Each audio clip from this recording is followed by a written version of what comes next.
I want y'all to prepare yourselves emotionally. Yo, hey, look at that. What is that? What do I see right there? I don't know what that is. It's a new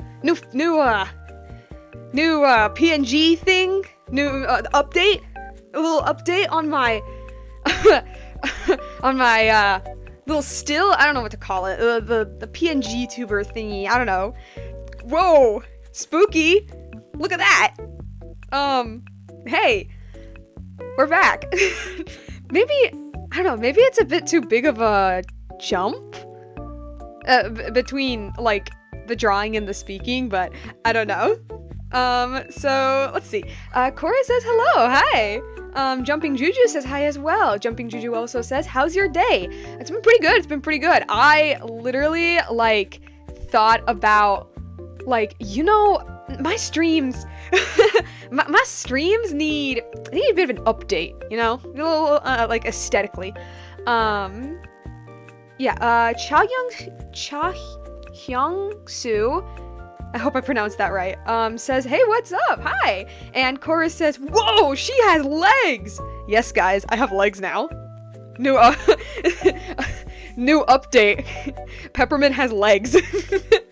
I always had legs, but, like, I thought of some, like, new, stills, I guess. New PNG thing, specifically for when I'm drawing. So, I mean, yeah, no, that's just me drawing. That's just, like, my tablet on my legs, and, yeah. I just thought it would be really nice. I need to make one for when I'm, like, playing a game. I thought about one of me holding a console, but I don't play console games, so I'm not really sure what I could do with that one.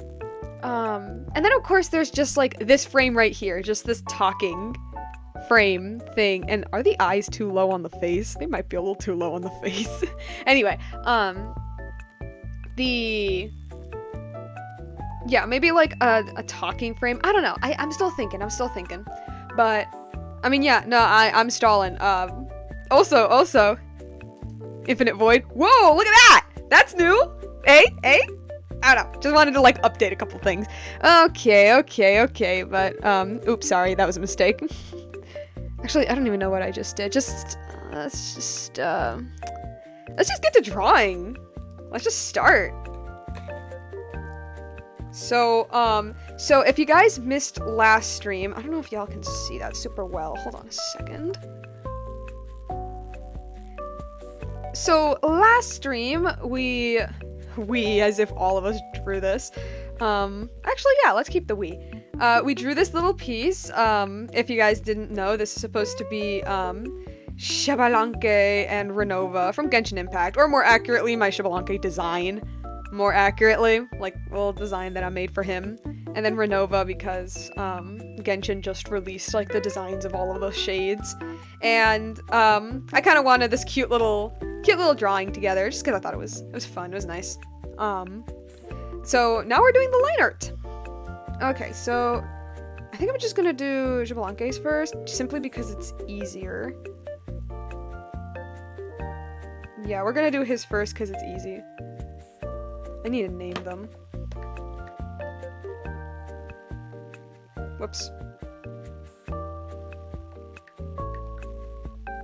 Okay, why does this have sound? No sound. It's gonna annoy me if it keeps having sound. Okay, I'm just gonna put this in a layer. Xbalanque. Okay. And this is just gonna say line. Just make sure I have the correct brush. Do I keep it at 4? No. It's gonna be 3. Yeah.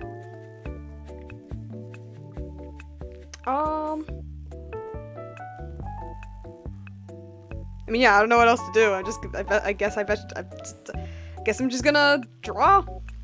Yeah, start the drawing process.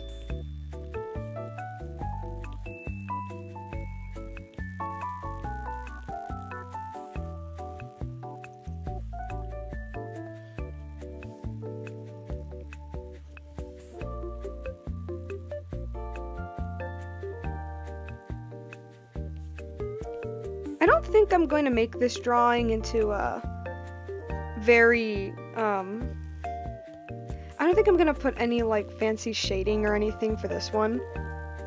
I think I'm just gonna keep it, simple. Actually, no, I'll do the line later. I think. Mostly because, the characters are, like, I mean, they're not, like, super close to the camera or anything like that, so I don't think I need to do any special bells and whistles or anything for them.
Yeah, I guess that's fine.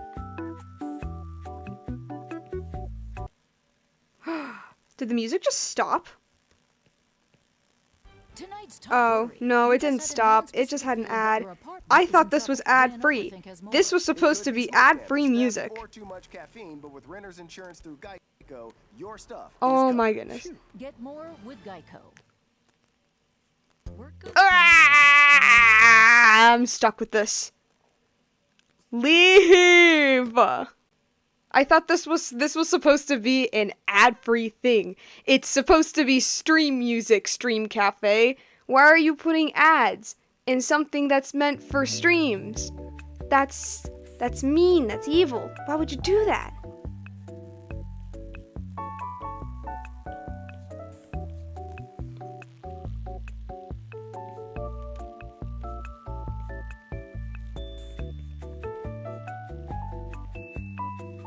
Okay, and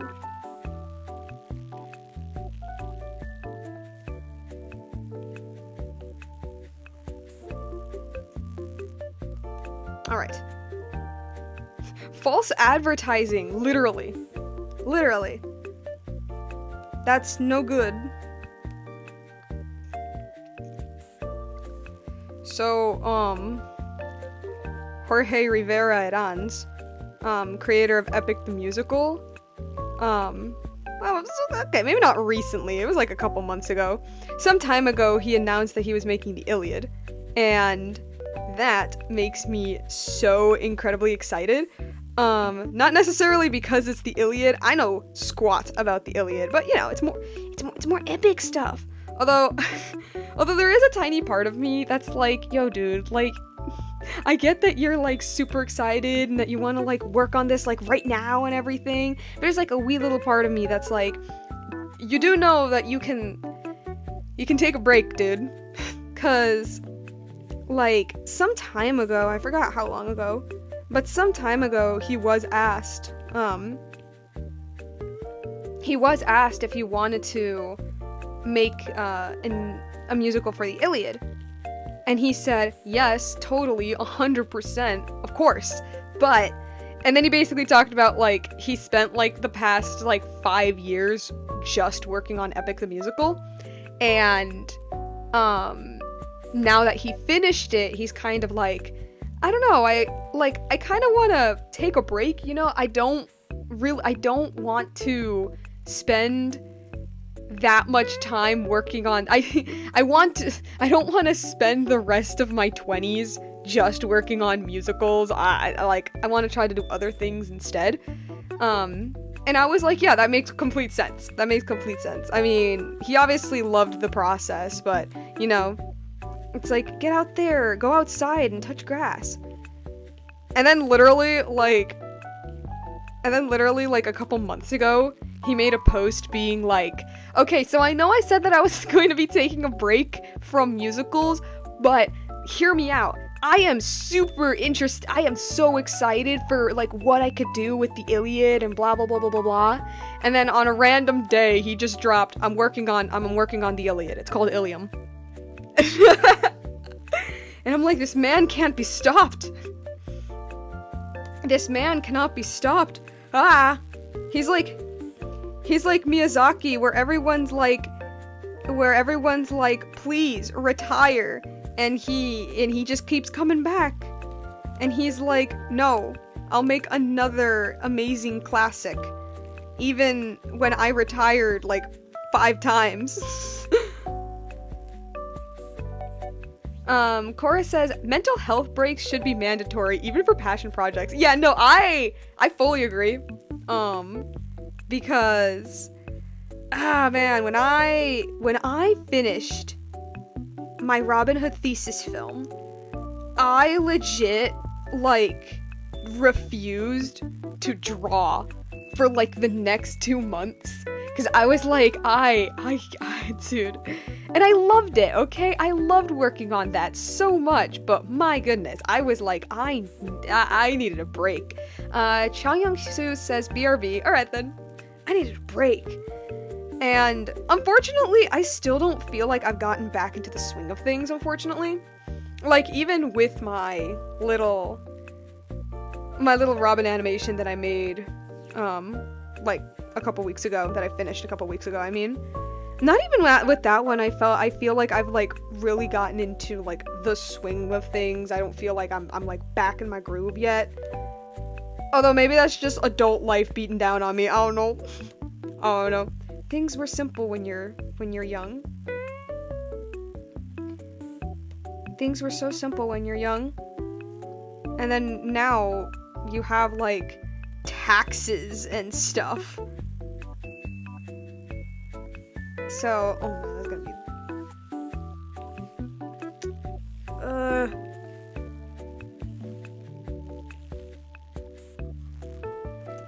fine. Will people even care? That's my question. Or maybe if I just, like, do it like this. Okay. Yeah, I think that's good. But yeah, but even so, like, after a year later, I still don't feel like I've gotten back into the groove of things. Here's this guy, like, literally he finishes his, like, magnum opus, his life's work, and then, like, less than 6 months later, he's like, okay, maybe not less, like, about 6 months later, he's like, guys. I'm like, take care of yourself, Jorge. Take care of yourself. But I honestly can't wait, because I've mentioned this in a previous stream, but I know squat about the Iliad. Like, I legit know pretty much nothing. The Odyssey, I only knew through, like, a couple references in, like, media. For example, like, the windbag from the SpongeBob movie. You know? Which, like, I knew was from Greek mythology, I knew that, but I didn't know it was from the Odyssey specifically. I think same with the Trojan horse. Like, I knew it had to do with the Trojan War, of course, because they share a name, but I don't think I knew it was from the Iliad or the Odyssey specifically. I just knew it was, like, a Greek mythology thing. My only reference for the Odyssey was just, like, a parody episode from the PBS Kids show Arthur, and that was it. But for the Iliad, it's, like, even less. Like, dead ass, the only thing I know from I know from the Iliad for sure, or more accurately, I knew from the Iliad, is Achilles'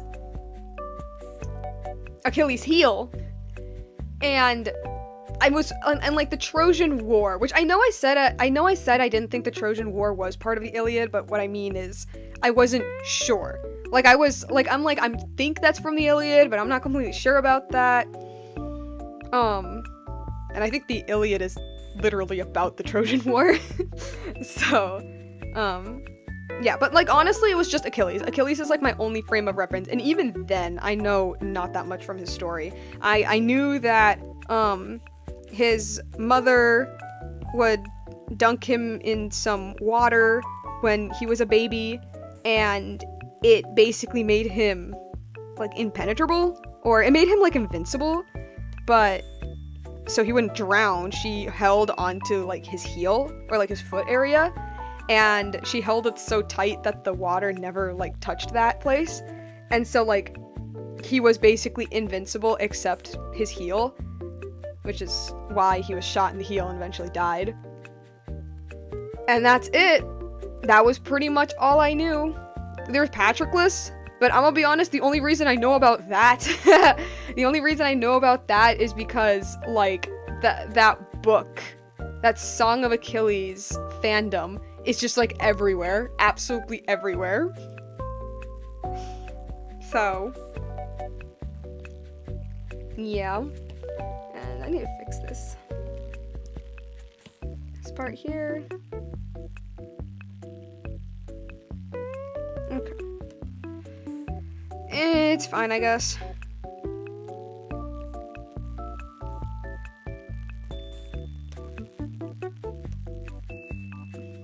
But it wasn't until like Epic where, you know, because a lot of people in the fandom, I guess, are making, you know, they make a lot of like, because the Iliad happens like before the Odyssey, so a lot of people are talk about like certain characters from the Iliad, like, I don't know, Diomedes, all of the characters that Odysseus sings in the very first song, Hector, like his entire, well, I mean, not entire deal, but like his whole thing, his wife, and what happened to her after her baby got yeeted. Fun stuff like that. Fun stuff like that.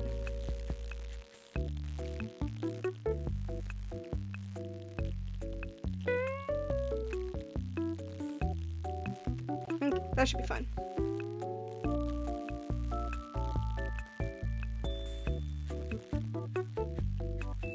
I'm just gonna move this one.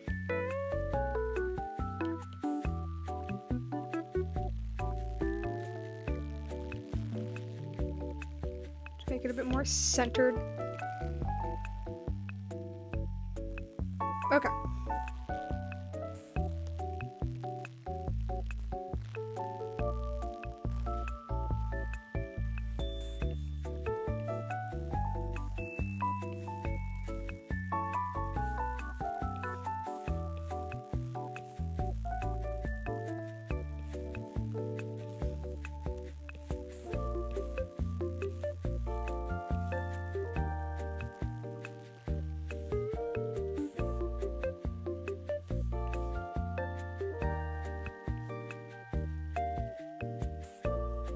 Okay.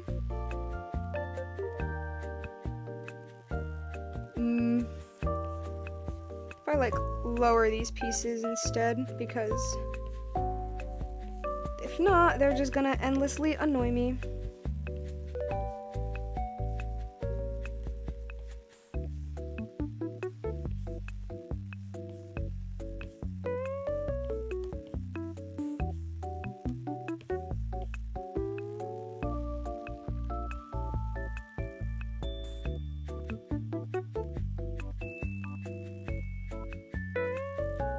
I don't know.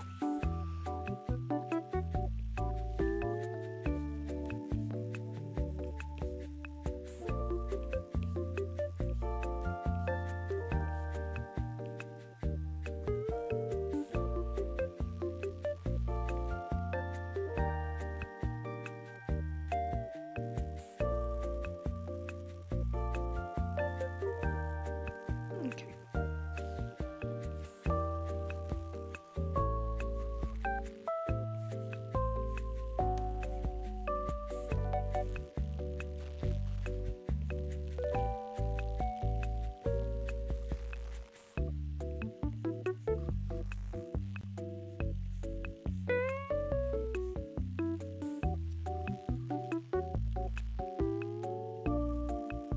This piece of armor here.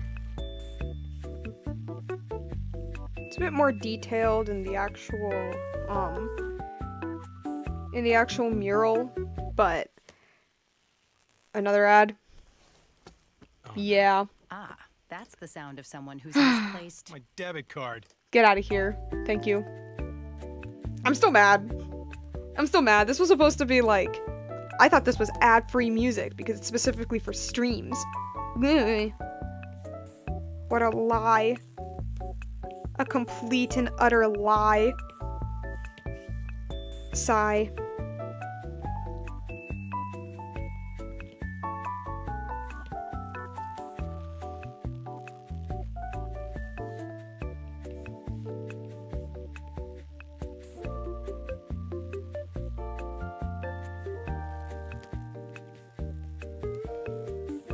So I know that,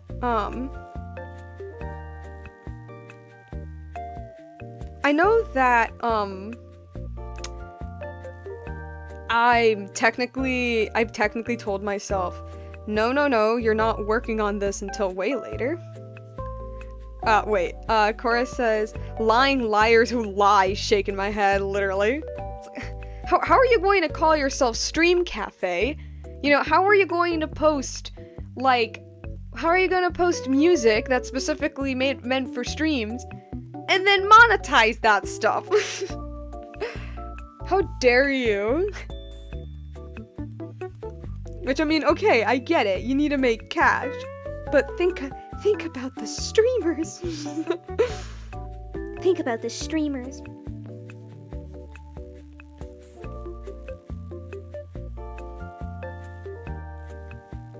Okay, well, with what I was saying, I know that, like, I keep telling myself, like, don't work on this now, you know, you have a certain Robin Hood one that you're supposed to be focusing on, actually, because you promised your audience that you would be start work on your manga comic thingy. Stop working on all these dumb Genshin fanfictions.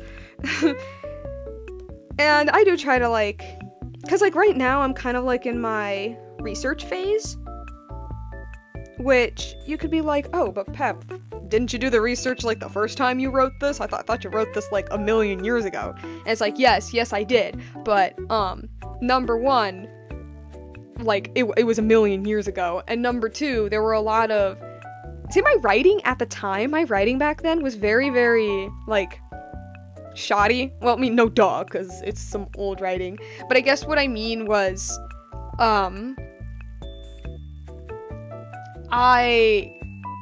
it was weird. Like, I wanted to be as accurate as possible to the original stories, but I didn't want to put the effort, if that makes any sense. I just kind of wanted to write the story one and done and go, right? And now I'm like, no, I do want to do this right. I want to do it right, especially now with, like, the skills that I have gained and blah blah blah. And so that accidentally resulted me in being into being stuck in this research phase forever. That's not what I was going to, like, talk about. What I was going to mention is that I told myself the first one I'm going to work on is the Robin Hood one, because, well, quite frankly, and ironically, it is the most, not done, it's the most, like, set out of the two. The most developed, the most, not finished, but an easier one for me to adapt first. And this mostly has to do with the fact that, Robin Hood is just a generally very simple, narrative, I guess. Like, I don't know. Even its original ballads are very simple, right? Like, most of them is just Robin has a problem, or Robin encounters somebody, they fight, and then Robbie uses his, like, quick wits or whatever to, like, get out of the situation. That's, like, the vast majority of the Robin Hood story. It's very simple. It's a very simple story. Cora says, fanfic writers go hard with research sometimes. Yeah. But my brain just died. wait, what was I gonna say? Oh yeah.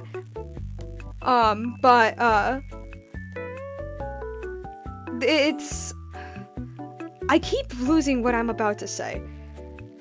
Hold on, I'm sorry. Like, my brain is blank right now.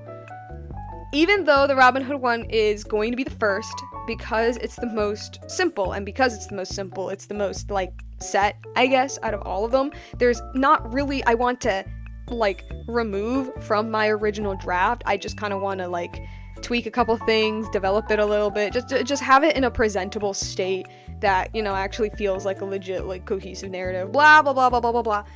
I keep going back to my Arthur story, to my King Arthur story. I keep going back to that.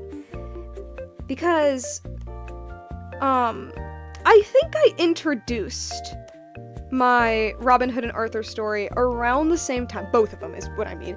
I think both of them I introduced more or less around the same time.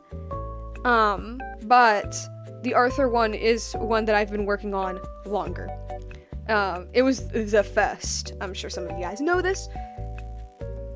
And so even though I told myself, no, we're not gonna do, like, that King Arthur one's coming later, because it is a way bigger story with way darker themes. It like, y'all don't understand just how, like, dark the King Arthur stories actually go.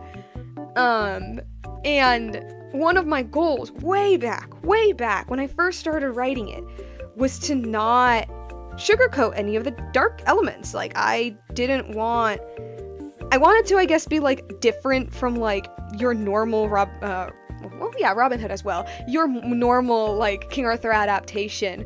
I kind of wanted to be like, no, I want to show this hellish world that these characters live in.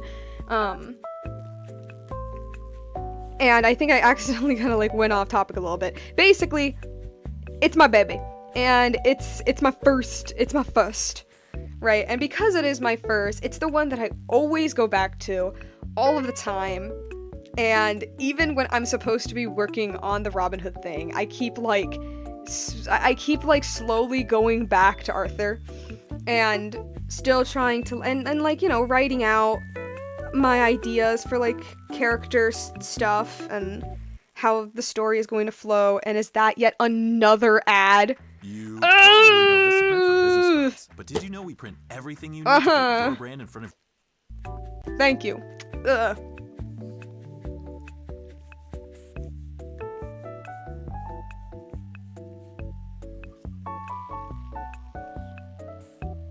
Okay.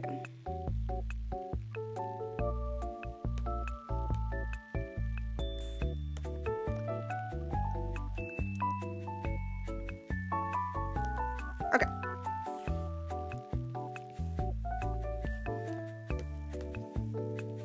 But I keep always going back to it. Especially since as the years go by, and I really want to, like, make sure I don't go a little too far with it, but as the years go by, I try to, I always come up with, like, new ideas of what I could do with these characters, and how they could, like, affect each other, and blah blah blah blah blah. Because, like, if I were to describe, well, both of them really, but especially the King Arthur one, is that despite it being, like, not a war story, despite it being a story about, like, kings and knights and wars and stuff like that, like, at its core, it's a drama. It's an interpersonal drama about these characters basically trying to, like, live in this, like, unforgiving world. Yeah, that's kind of what it's about. And why can't I draw his leg? Oh my goodness. It's because I don't like the lines of the sketch. I'm trying to, like, fix it. I'm gonna leave it like that. If not, I'm gonna go crazy. Okay. part here.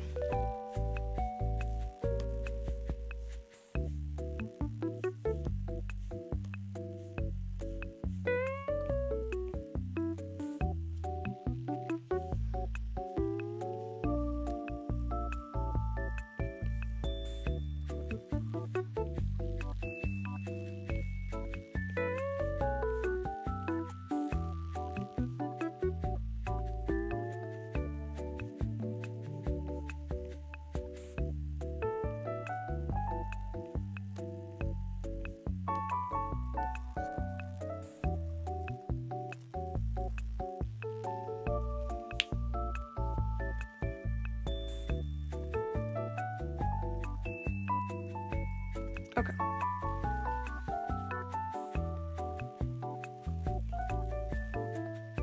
But I set that up kind of sort of just go silent. Basically what I mean is, I have recently been writing, like, a lot of ideas that or more like new character dynamics, I guess, for some of them. Or yeah, that's what it is. New character dynamics for like some of the characters, more specifically pertaining to Arthur and his very complicated family ? Yeah, let's go with that. Mostly pertaining to Arthur and his very like complicated family and his relationships and all that good stuff. More specifically, his relationship with his knights and his son. Chorus has a whole chart of character dynamics, lol. Yeah, pretty much. More or less. I don't have like an official chart, but every once in a while I write out like what's effectively like a wiki page for like my characters and basically go like, this is their relationship with this character, this is their relationship with that character, blah blah blah blah blah. And sometimes they change a little bit, and other times I develop it more in a way that I like straight up never expected, but I ended up like absolutely loving. And okay, so would it be like that? Hold on a sec. I don't know. The like hip bone thing. Yeah, it would be like that, right? I'll just leave it like that, just to see what happens.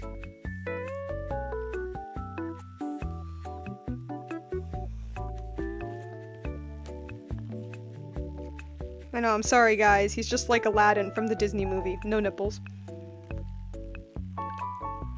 Okay, guess I'll just draw this part here.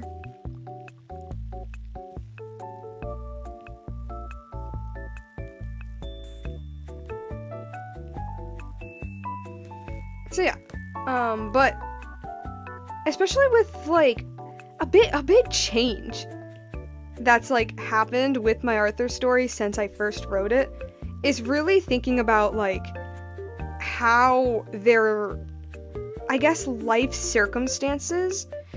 He's nipless. Yes, he is nipless. I guess like how their life circumstances like affect their relationships and how they like interact with other people and all that good stuff that y'all can psychoanalyze or whatever. So like for example, like with Arthur's son, Sir Mordred, he's probably had like not the most change in character, I guess like the most change in how I think about his character, more accurately. Because in the legend, Mordred is typically just portrayed as just like the evil knight who betrays everyone at the end, you know, top 10 anime betrayals. That's typically how he's portrayed as.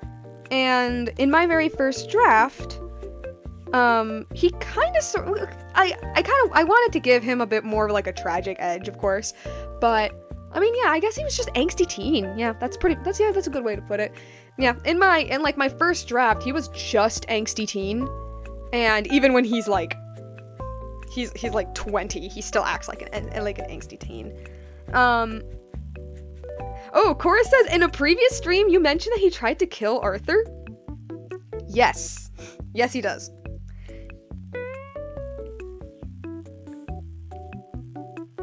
But yeah, in my first few drafts, he was basically just like, even like when he's like in his 20s, he was basically just like an angsty teen, just like I'm like, I hate the world, I'm mad at my mom, I hate my dad type of character. And I don't know, maybe it's because I was a teen myself, but I didn't really, I was just like, yeah, that's just what you are. That's just what you are. I don't know, like, your life kind of sucks, so you're going to, you're going to act, like, kind of shitty towards people. And then now I'm here, and I'm like, don't worry, guys, like, he's still an asshole, okay?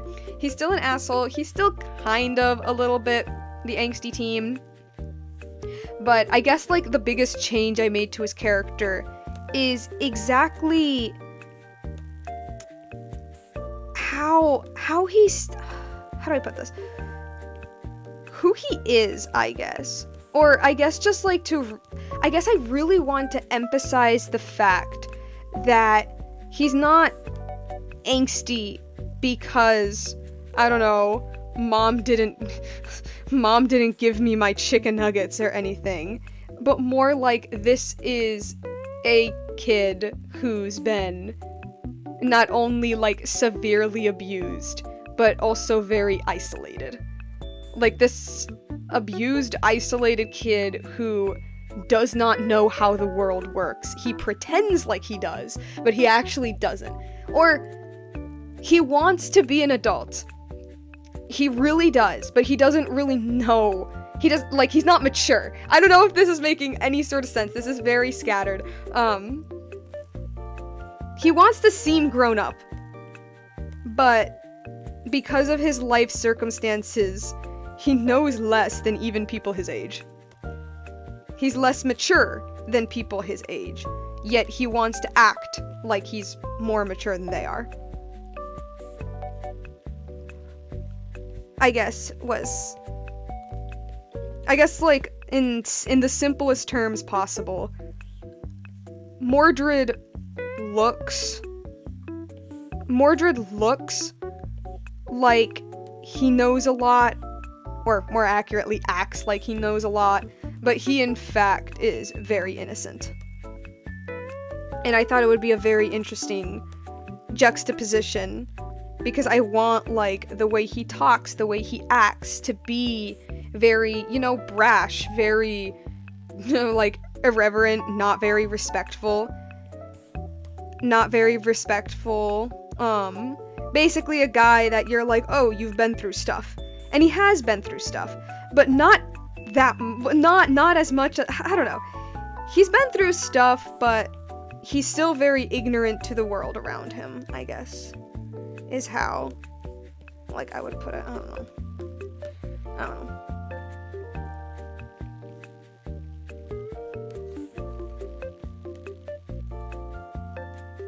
I'm trying to find, like, a way to, like, explain it.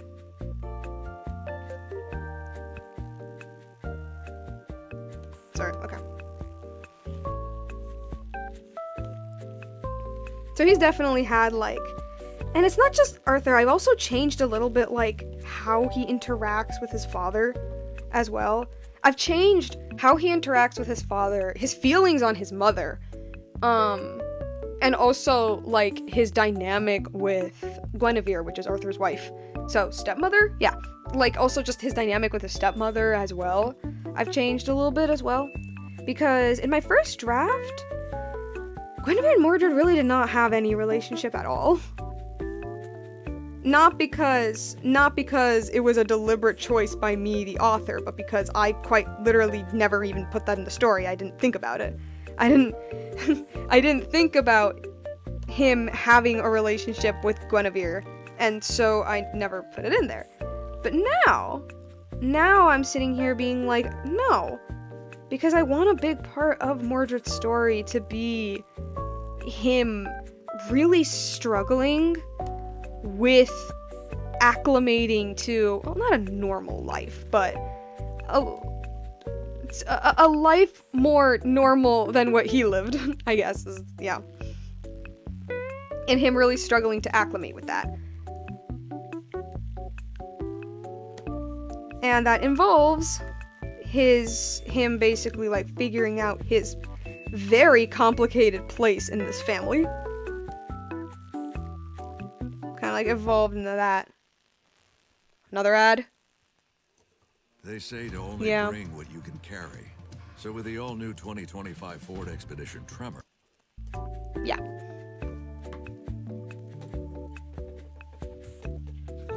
You get my water real quick.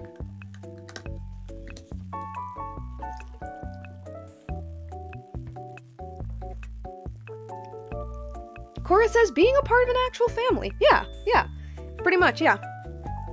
Because the thing with, at least my version of Mordred, my version of him, is that, like, he never had a, like, he never had, well, yeah, I mean, yeah, no, he never had, like, a proper family. He had a mother, but, but the mother wasn't really, mothering. Very much. And I had this idea that, like, he was raised in isolation. He was raised in isolation, which contributes to his, innocence on the world. And also the fact that, like, I was thinking, like, his mom would tell him, like, oh, this is what happened between me and your dad. Like I had this idea. I don't want to spoil things too much because these are things that, like, that are mine, right? This is stuff that's in my version specifically. I don't want to spoil it too much when I eventually make it, but at the same time, that's probably gonna be, like, years down the line, so, mommy issues, yeah! You know what, I guess I just might as well, like, talk about it, because I keep telling myself I don't want to spoil things, and I don't, but at the same time, this is stuff that I'm not gonna make until, like, literally, like, years down the line, so might as well. So, I don't know how much I can say this on YouTube, so let's just say that Mordred was made under not very kind circumstances. Let's put it like that. And I had this idea that, like, Mordred was raised kind of sort of in ruins. Not like in ruin, but literally in ruins. Like, I was thinking he was raised in, like, an old abandoned palace. And considering the time period, it would be a Roman palace. He's raised in this, like, old abandoned Roman palace, which is, like, probably hidden in the woods or something. And he lives there with his mother. And his mom, his mom didn't have him just to have him. He was a ploy. He was a plot. He was a plan. His purpose was because Mordred is the blood son. He is Arthur's biological child. The plan was for Mordred to kill Arthur and take the throne because he is the blood son. And his mom would be able to rule the kingdom. Yeah, his mother would be able to rule the kingdom in his stead. That was, like, her plan, right? And so, because of that, at least my idea is that because of that, she kind of treated him more like a toy soldier. Wanted to, like, train him up to be the, like, best warrior he could possibly be. Toughen him up, all that stuff. Like, he's a means to an end, right? And so because of that, Mordred suffered quite a bit of abuse, you could say. And I was thinking that, like, this person was, like, she was just, like, the absolute worst to this boy. I was thinking. And I was, like, I really wanted it to be more of I mean, yeah, it's just, it's abuse disguised as training. That's what it is. It's abuse disguised as training. Because I was thinking that Mordred isn't just, like, a pawn in her plan, but she just, like, takes out a lot of, like, anger on him. I don't want to get into, like, the story of his mom too much, but... because I have her entire, like, backstory and stuff as well. But basically, she hasn't had the best life, let's put it, and she directs a lot of her anger towards Arthur, and so she wants to, like, hurt him as much as possible. It's kind of like the idea. And Mordred kind of just becomes the guy who takes, like, all of the, like, I don't know, he takes it all. Anyway, so I was thinking, yeah, it's abuse disguised as training. So I was thinking that, like, she would literally, like, just beat him up and be like, oh, like, you want to prove yourself? Then I need you to fight me. Kind of thing. Like, fight me to prove yourself. I don't know, something like that. He definitely slept outside. Like, I was thinking, like, a common punishment was that he slept outside. Like, he was locked out of the ruins, or the abandoned place. Left out in the cold to, like, build up his tolerance. Like, I was thinking, like, he was, like, exposed to, like, the both extremes of temperatures to, like, build up his tolerance. Yeah, stuff like that.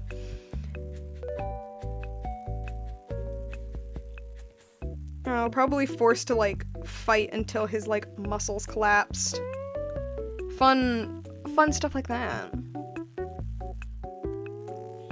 And then I had the idea that, like, at one point, because they live near a town, I was, sorry. Cora says, basically does the same thing as Frank and the other guy.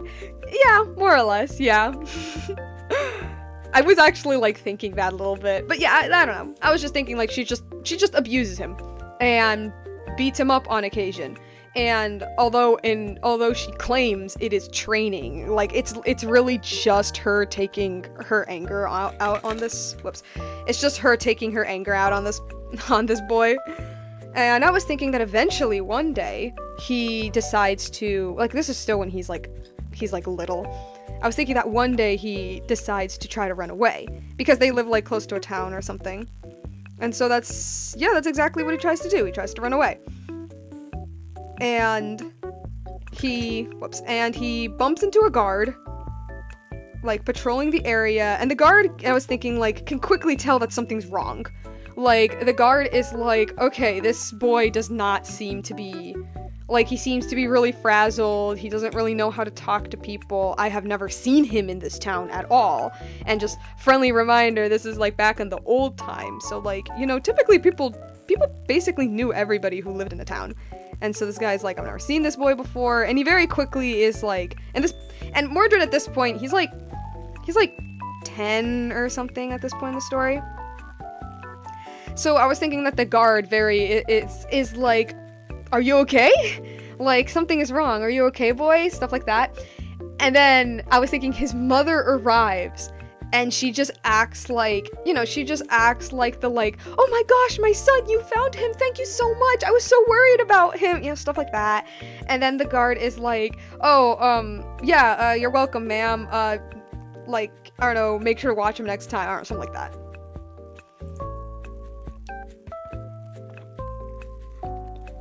Something like that. Like, basically, he tries to run away, he almost gets a chance, but his mother appeared last minute, and yeah.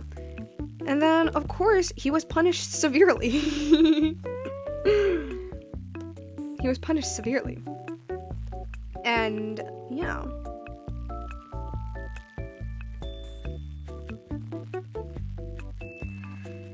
Okay. Maybe if I, like... Yeah, that looks fine. Okay. But yeah, I also had the idea that his mother would, how you say, bring men into the house.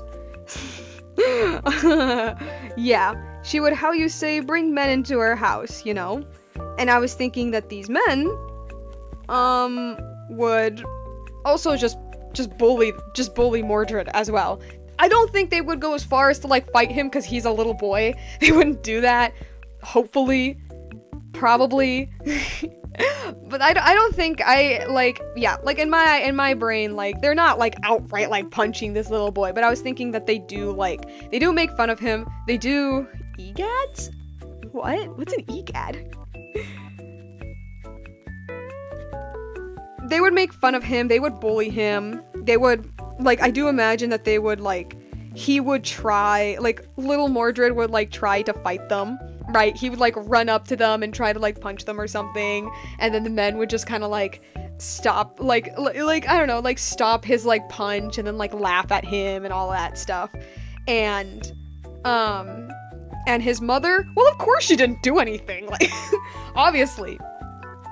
His mother obviously, like, allowed this behavior. I was thinking that, like, she would even encourage this behavior to these men and basically be like, oh yeah, I need him to be a strong warrior, but, you know, he's weak. He's weak, he's pathetic, like, he'll never be a strong warrior, if he continues to be like this. But, if you guys help train him up, or if you guys, like, toughen him up a little bit, you know, I don't know.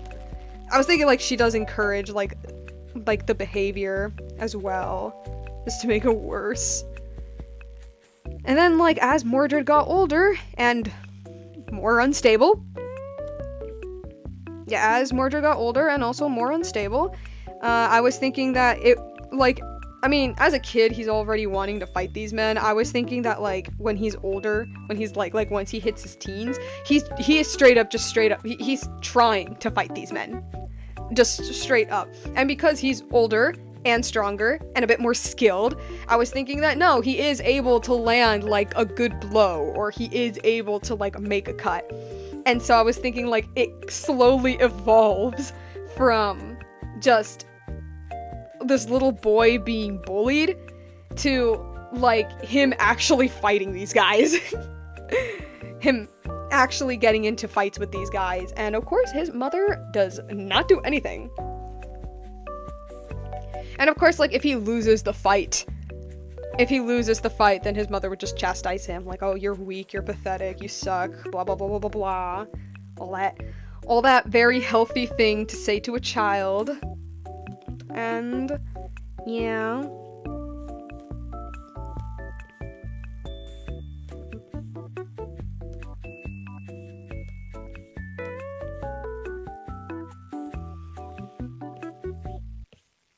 Speeding while driving gives you less time to react. Another car could turn out in front of you. A pedestrian could be walking their dog. Okay. Follow the speed limit to keep them safe. Speeding catches up with you. Paid for by Nitsa. It does indeed catch. Oh my god! Speeding does indeed catch up to you eventually. A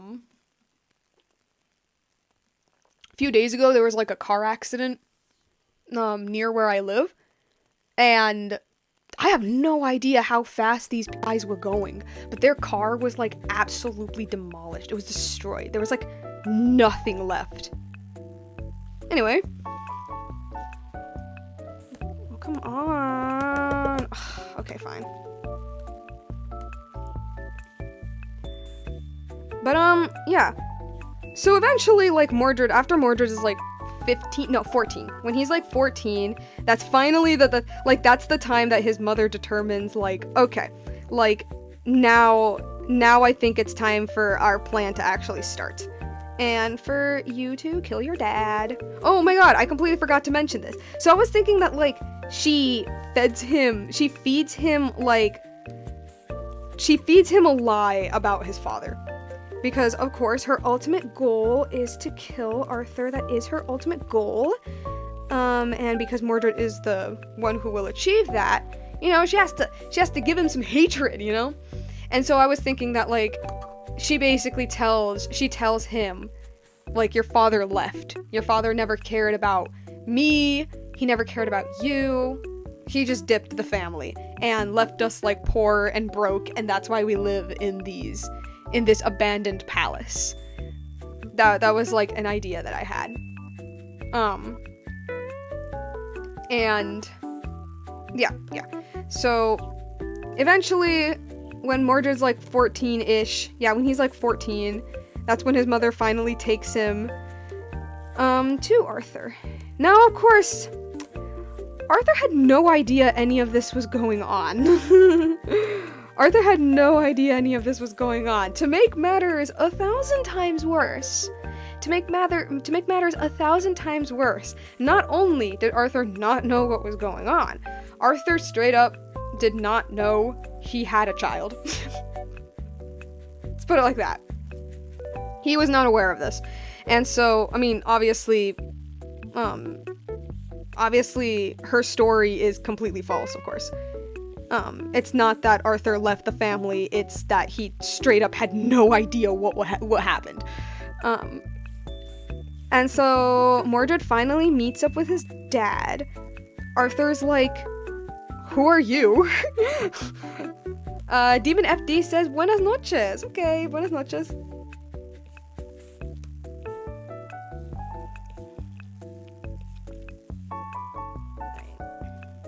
Yeah, Arthur, of course, is like, who are you, right? Because, I mean, it's not every day that some kid, like, appears on your doorstep, so Arthur's like, hi? Demon FD says, how are you, Pepper? I'm doing pretty good. Yeah, I'm just chilling, just doodling and rambling about my stories. Yeah.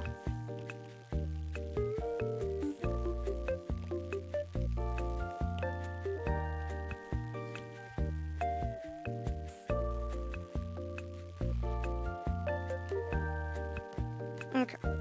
Do this part here then.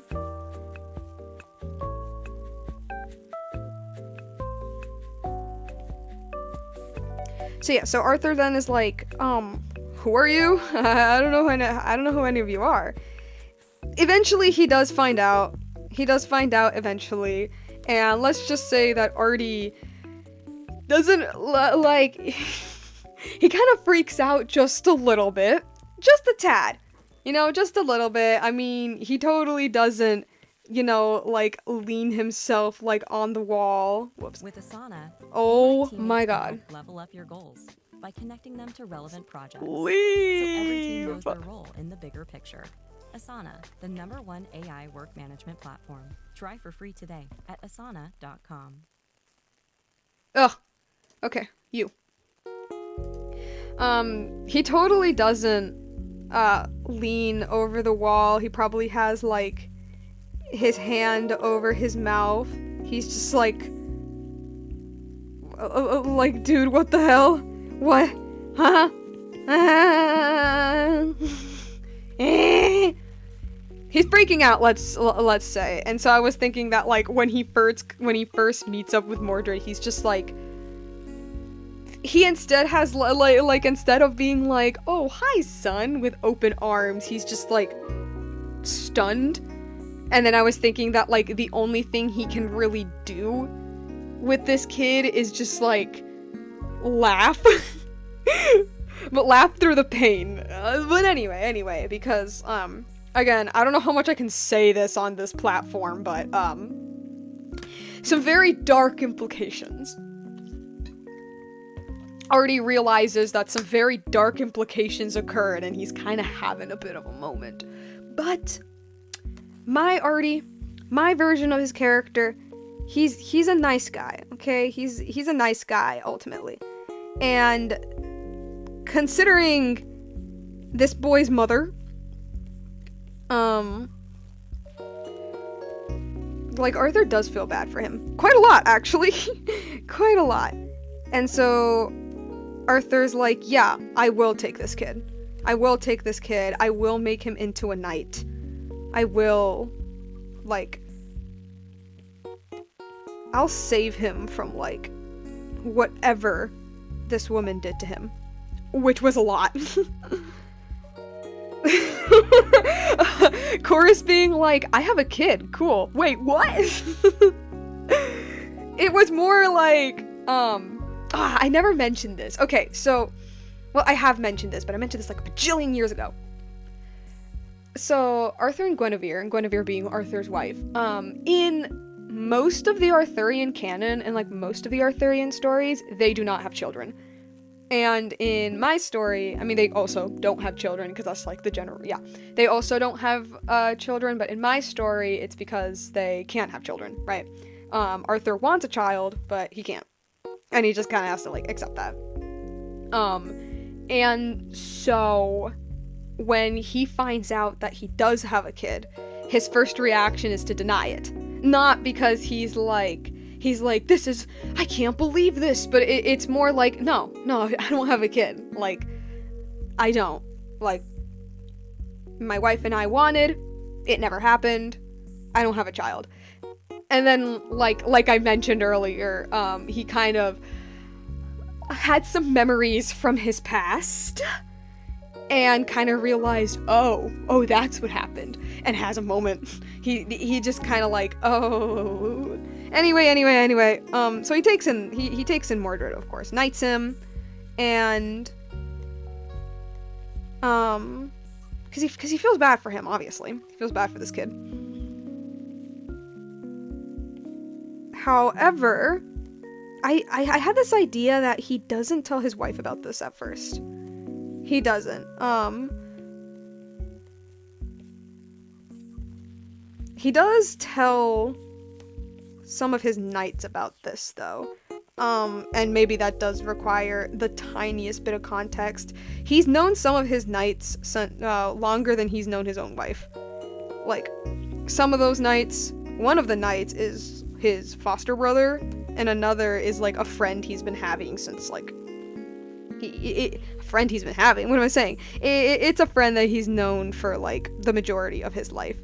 And so I kind of had this idea, and this is also like a new development of me trying to like figure out like character dynamics and stuff like that. But I was thinking that like Arthur is like Odysseus. He absolutely adores his wife. However, he does trust other people a little more because he's had this like these like literal decades of like knowing them very well.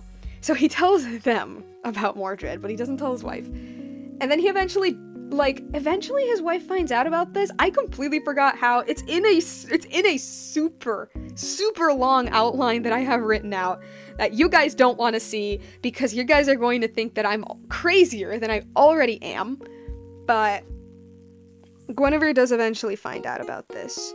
And I think the reason why Arthur doesn't want to tell her is because he doesn't want his wife to think that he doesn't want his wife to think about him in a certain way. Especially since for literally their entire marriage, he's basically shown himself to be like a good, loyal, upstanding boy. Right.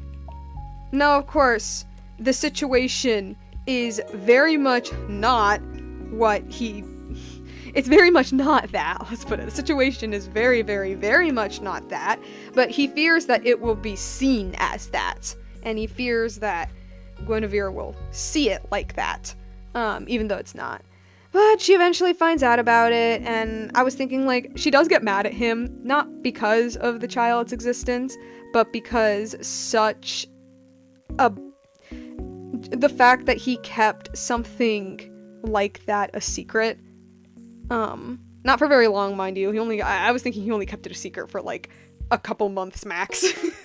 This isn't something that like he kept under wraps for years or anything. Like, nah, he keeps it a secret for like a month or two, and then eventually she finds out about it. And that comes with like the relationship between Mordred and Guinevere, Mordred and his stepmom, where I mentioned this earlier, but at least in my lore, Arthur and Gwen want children, but they cannot have any. And to see that this very not good person was, how you say, was able to have the child that she couldn't. Let's put it that way. Guinevere, like, starts off, like, kind of hating Mordred, in a sense. And that eye is so messed up. I need to fix that eye. I do not like how that's looking. Let's make a new layer just for the eye. She starts to kind of, like, hate Mordred in a sense. Now, I want Gwen to be a very, emotionally intelligent person, okay? Very smart individual. She's not stupid. She knows that her resenting this boy for doing nothing really other than existing, like, she knows that's wrong. She knows that she shouldn't be feeling this way towards this child. She knows, like, this boy was literally just, like, a consequence of, like, all of the other stuff that happened. I shouldn't feel this way towards him. Like, if there's anybody that I should feel this way towards, it's his mother. But, like, every time I look at him, I just think, or more accurately imagine, because, like, she wasn't there, I just imagine what happened. Kind of thing. And like I mentioned, like, at least in my current drafts, outlines, at least in this current pass through the story, Mordred does not know what happened between his parents.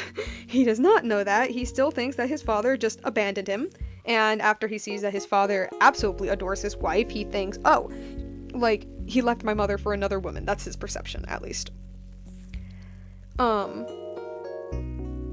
That's his perception. And so, like, Mordred very quickly catches on to the fact that, his father's wife just, like, looks at him all of the time, and it's a look it's a look both of pity and of resentment at the same time.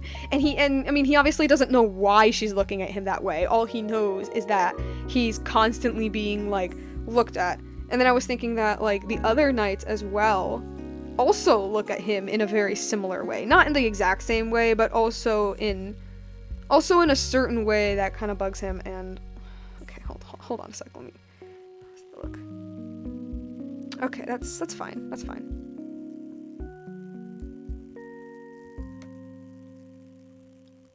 Okay. Let's do the nose line.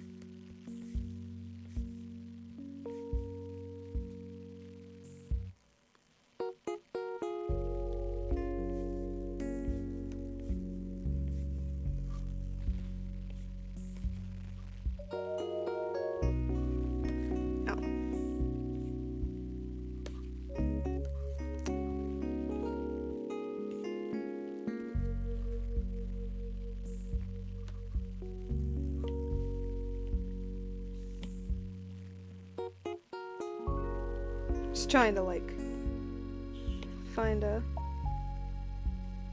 Okay. I'll go with that for now. And then the... eye. Hold on a sec, guys. I need to lock in a bit.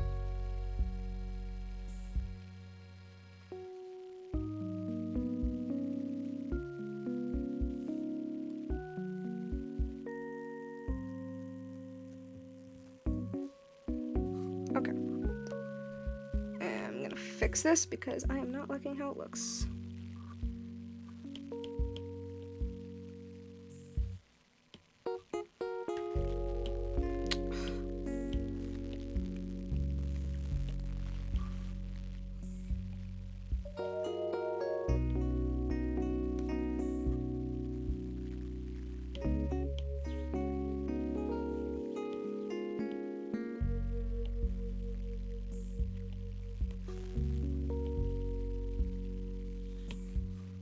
Okay, I need sketch back.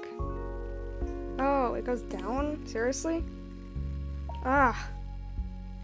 See, this is the problem with eyes. Everybody says that, everyone says that hands are the hardest thing to draw. Well, it's not that they're hard, it's just that they're hard to, like, get. For me, it's 100% the eyes. And, okay, actually, let me move the nose down a little bit. The nose line, I mean. I don't like that. This is not coming out the way I want it to.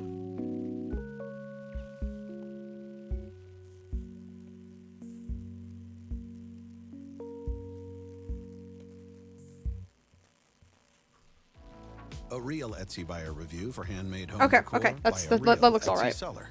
They are truly beautiful to look at. Leave! Absolutely original. Leave! Discover pieces created and loved by real people. I'm still mad Shop that the this Etsy thing app. has ads. No! I'm so mad. Why does this have ads? It does not need ads. I never asked for ads. I just wanted some chill, non-copyrighted music. Why do I have to suffer like this?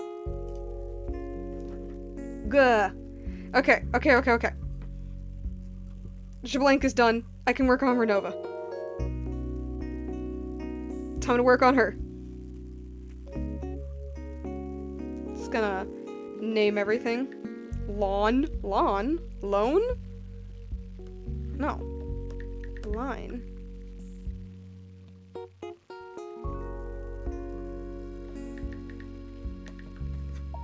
Okay. Alright, where was I? I was talking about, oh yeah. Mordred and his difficult stay with, in the castle. Yeah.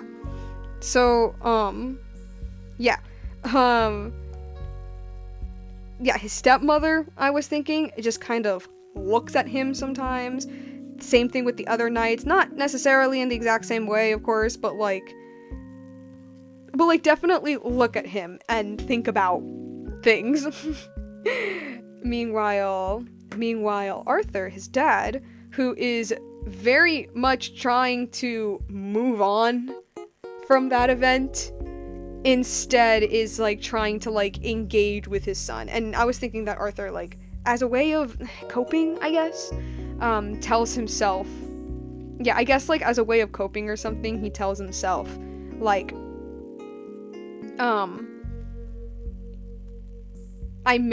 he basically tells himself, I want children. I was unable to have children with my wife, but I do have him. And what if he, I do have him, and what if he is the child that, I always wanted, it's that whole thing. And so because of that, he does, try to engage as much as he can. Cora says they're thinking too much about the implications. Yeah. And of course, Mordred doesn't know this. All he knows is that people just look at him sometimes, and it really starts to annoy him a lot. And so it kind of becomes Arthur is trying to engage with his son he's just trying to engage with him. There's also guilt. I forgot to mention that. That's another reason why Artie wants to engage with this kid, because Arthur himself was a bit of an orphan. Arthur himself was a bit of an orphan growing up. And although Arthur was never abused as a child, he never was. That is something I do want in my story. Arthur surprisingly had a very decent childhood, or at least as decent of a childhood as one could have during times of war. I was thinking that compared to other kids, Arthur kind of had it fairly well. But it's not that. It's the fact that Arthur can relate to the idea of kind of sort of being abandoned, kind of not fitting in anywhere, not having a family. Arthur can relate to that. That's number one. Number two, oh my god, his literal baby was abused for 14 years. Because again, Artie's a nice guy. I want him to be a very nice guy. And so, that's another reason he wants to engage with his kid, because first of all, that's his kid. And second of all, this is his kid who went through stuff that, Arthur doesn't even want to think about. So, and then of course there's just guilt. There's guilt in the fact that this kid even, Cha Young-soo says I'm back. You missed a little bit. I'm talking about, so for reference, so you don't get super confused, I'm talking about a story that I am currently writing. It's an adaptation of the King Arthur story. Just for a little bit of reference. So you're not like absolutely 100% lost of what I'm talking. Yeah, but there's also the fact that like Arthur feels a lot of, well, it's guilt. Like, what he feels is guilt at the fact that, like, all of this even happened in the first place. However, at least what my goal is, at least what I want it to be, is the fact that, like, Arthur is guilty over a thing he literally had no knowledge of, nor could control. And I was thinking, like, it's a very complicated guilt. Like he feels guilty for something that he has no reason to feel guilty about, right? But of course that all of that has to do with, like, his trauma and all that good stuff. But also a big part of it is the fact that, like, well, I mean, it's the same as, like, the previous point. This is his child. This is his child, and he feels guilty that, like, not that he allowed this to happen, because he wouldn't have, but, like, I don't know, it's very misplaced guilt. He feels guilty for something he shouldn't feel guilty about, but he does, because at the end of the day, like, this is, you know, it's his child, it's his blood, it's his, not only is it his child, but it's something that he's always wanted, but couldn't have under normal means, and all that complicated stuff. So Artie tries to engage as much as he possibly can with this boy. And very, very, very quickly, it does not take anybody that long. You hang out with Mordred for like a couple minutes, and you very quickly realize this kid is not exactly one that you want to spend time with. And this is the part of, like, not even parenting, this is just the part of dealing with, like, teenagers that Artie's like, patience.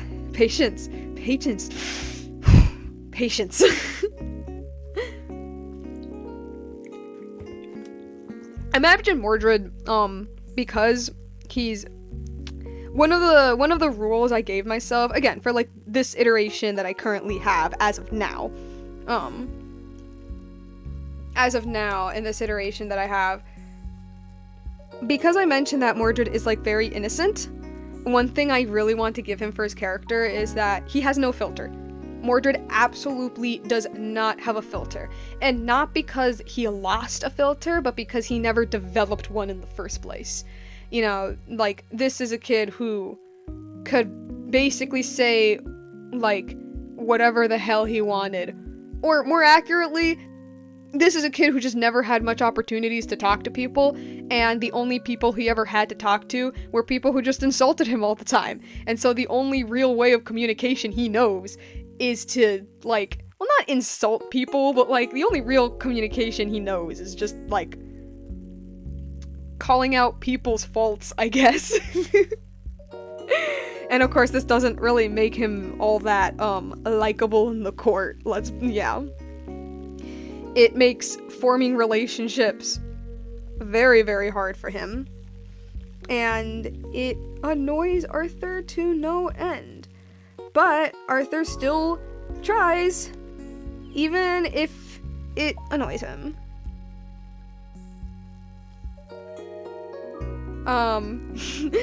Cora says, we love a brutally honest king. Cha Hyung-soo says, just so you know, I'm changing my name. Oh, okay. We love a brutally honest king. Yeah, I'd say, yeah, he's fairly brutally honest, but not necessarily, yeah, but in a way that's just, like, that does indeed come off as, like, too much. Just like, yo, dude, stop, kind of thing. Yeah. And again, this is a part of the, and I do want, and like I mentioned, like, the fact that he doesn't have a filter is supposed to be an inclination to the fact that he is so innocent. Like, and I want that irony, I want that dramatic irony that, like, the way he speaks does not sound innocent at all, but like the fact that that is the only way he knows how to, kind of like it's supposed to, I don't know, I thought it would be like a really cool irony, you know, he doesn't sound innocent, but actually no, the fact that he even speaks that way shows that he never had the chance to speak any other way, kind of thing. He doesn't know how to, kind of thing. Yeah. I'm hoping this is making sense. I'm explaining this in the most, like, in the terrible, scattered way. It's such a bad way I'm explaining this, but yeah. Anyway, so his relationship with his dad.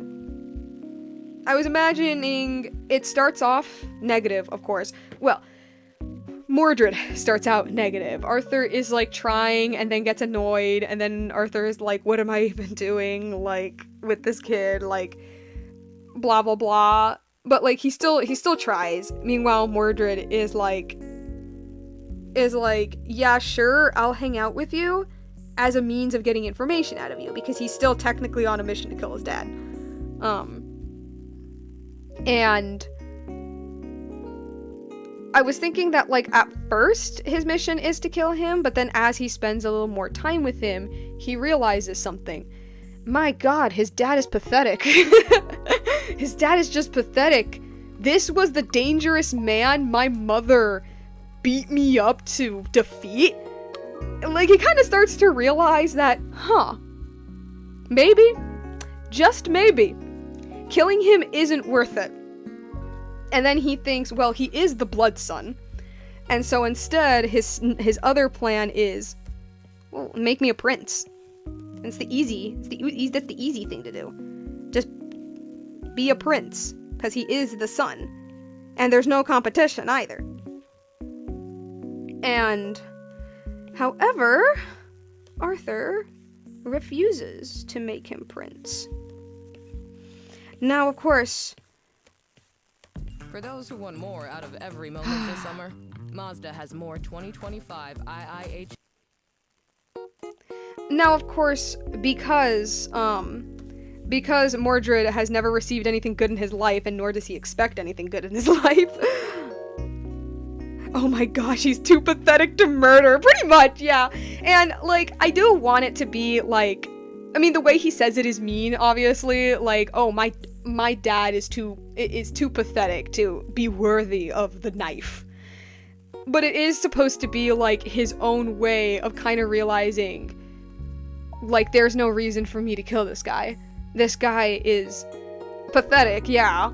Sappy, yes. An emotional mess, totally, 100%. But he's not bad.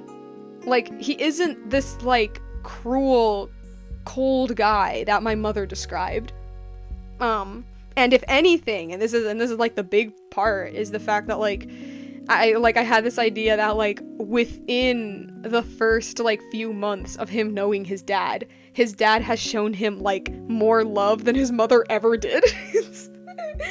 But, like, of course, he doesn't know how to process that. He doesn't know how to process that. All he sees is that his dad is kinder and more emotional. That's all he understands. Like, my dad is this emotional weakling. He's pathetic. He doesn't deserve me killing him, but, like, in his mind, he's like, I don't want to kill this guy. Anyway, oh, that was by accident.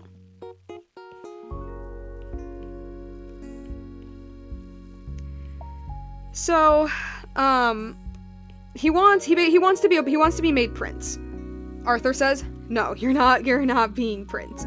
And because Mordred always expects the worst out of, well, not Arthur, but he always thinks that, like, something's wrong with him, right? So when Arthur's like, no, I am not making you prince, Mordred's reaction is basically to lash out and basically be like, why? I am your son. Isn't that what you're supposed to do? Like, aren't the sons of these kingdoms supposed to, like, succeed their fathers, blah blah blah blah blah. And Arthur is like, no, you don't understand, like, it's not that. And then I was thinking that, like, Mordred, like, pulls out the, oh, is it because I'm not your wife's kid? Is that why? And of course that hurts Arthur, of course. I mean, he does that on purpose. He does purposely do that to hurt his dad. Yeah, he does purposely purposely jab at him and being like, oh, is it because I'm not the child you wanted? I am instead, like, the mistake that you abandoned and blah, blah, blah. And his dad is like, you know very well that that is not how I see you.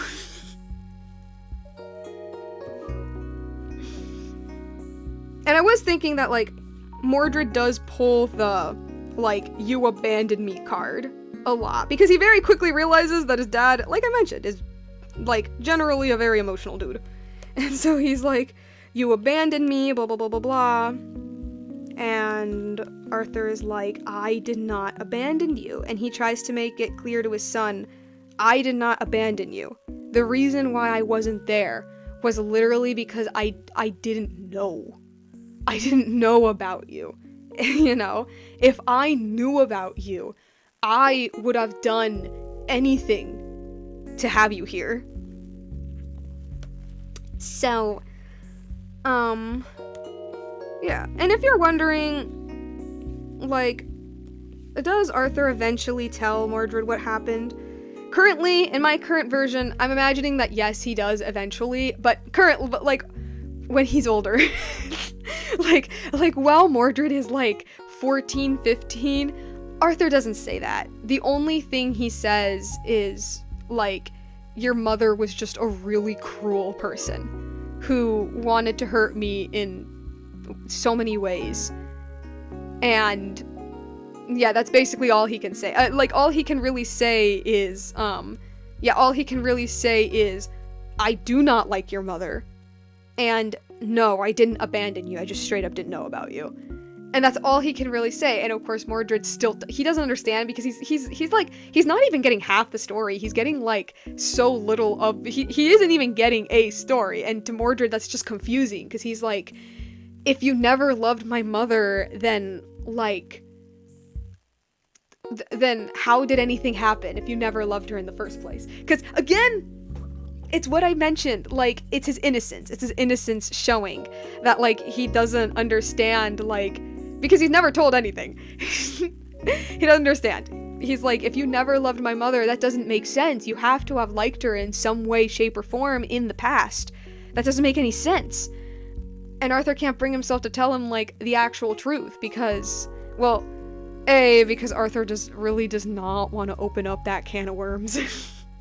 He really does not want to talk about that. But also because, well, let's just say Mordred was of a very similar... Mordred is in an age, or Arthur was of a very similar age. Yeah, that's how you say it. I can't talk. And in Arthur's mind, he's like, you're too young. You're too young. I cannot talk to you about this in this, when... I can't talk to you about this at the age that you're in. Because I wish I was like that. Like, he's... Yeah. Like, I wish I never knew about any of this. So I'm not gonna say anything to you. Lee, I don't know if you noticed this, guys, but the story is not for children. This is very much not a children's story. It is not for children whatsoever. Like, I'm not lying when I say that this story, or just like the Arthurian stories in general, I'm not lying when I say that they get really dark. And, like, the original Arthurian tales, you know, cause it was more so focused on, like, the battles and the swords and the knights and all of that, you know, it was kind of like low-key glossed over, right? But, like, to me, I'm like, no, this has, like, so many implications that I do want to touch on. But yeah, I just want to mention that because there is going to be a day when I eventually, same thing with Robin Hood, when I eventually, like, do... Not all meals are created equal. For instance, breakfast has the spicy egg with buffet for a limited time, and lunch doesn't. McDonald's breakfast comes first. Ba-da-ba-ba-ba. Thanks. When and the Robin Hood one as well, because the Robin Hood one is very violent. There's going to be a day when I eventually do actually start, like, making the chapters and whatnot, that I will have to, like, I guess warn people, like, hey, okay, so I know my drawings are really cute and friendly and, like, they look like they're consumable for a younger audience, but these stories specifically are not. These stories specifically are very much not for a younger audience. This is, very much for older people. So, yeah. But anyway, back to his life story. Yeah, so even though there's some, like, hiccups in their relationship, I was thinking that, like, Arthur and Mordred do start to develop... They start to develop something akin to father and son. They're not fully there yet. They never, get to that, close father-son bond, but there is, like, an attempt, and I was thinking that there is an attempt on both sides. I was thinking that, that because Mordred is Arthur's opportunity to be, and I quote Odysseus, the father he never was, I was thinking that, like, on occasion he does dote on his son. And even goes like, you know, you can just call me father, or papa, or, you know, something similar thereof. It's like, you can address me as your father. Oh yeah, I never mentioned this, but Mordred doesn't address him as his dad. He just addresses him as Arthur. Like, he doesn't even address him with the king title. He doesn't even say, like, sire or your majesty, or he just calls him Arthur. He doesn't call him by any titles because Mordred is like, I am not, like my father is too weak to deserve that title. But he also doesn't call him father either because, well, like, or papa or anything like that, because, well, Mordred is just not used to calling people like that, I guess. I mean, he's not good at affection. I don't know if that was obvious. Mordred's really not that good at affection, and so he really struggles, like, calling his dad with affectionate terminology. He will use the word father for diplomatic means. Like, when he's talking to, like, diplomats, he will address the king as, like, my father. But he only does that to assert himself as, like, he only does that to assert himself, like, I am the blood son, I am the blood son, I am the one who is supposed to inherit this title. That is why he would use, like, my father, is to, like, assert authority. But, like, in an actual domestic setting, like, he's not used to saying that. Meanwhile, Arthur, like, is like, just one time, I just want to hear it once.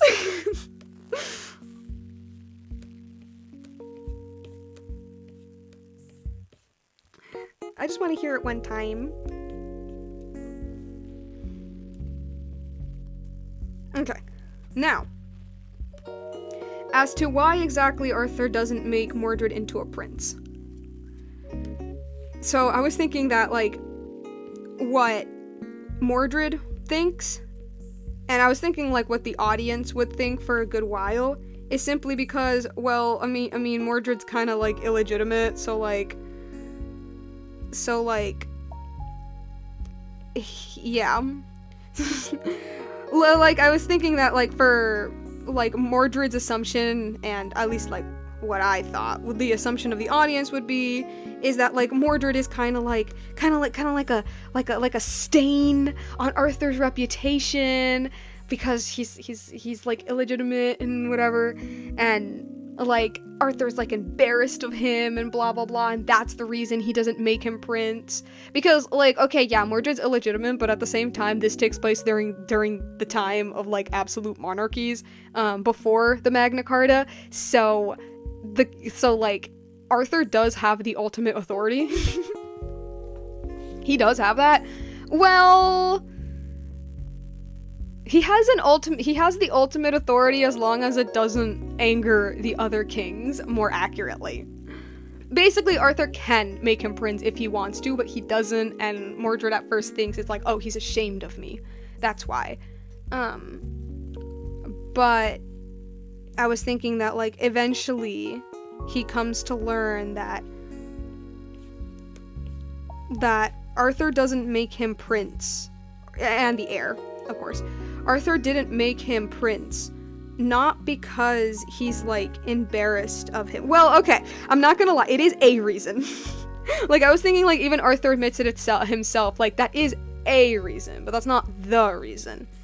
The reason is because Arthur really hates being king. I don't know if I've mentioned this in, like, other streams in the past. I think I have, but those are, like, old streams. Those are, like, streams I made, long time ago.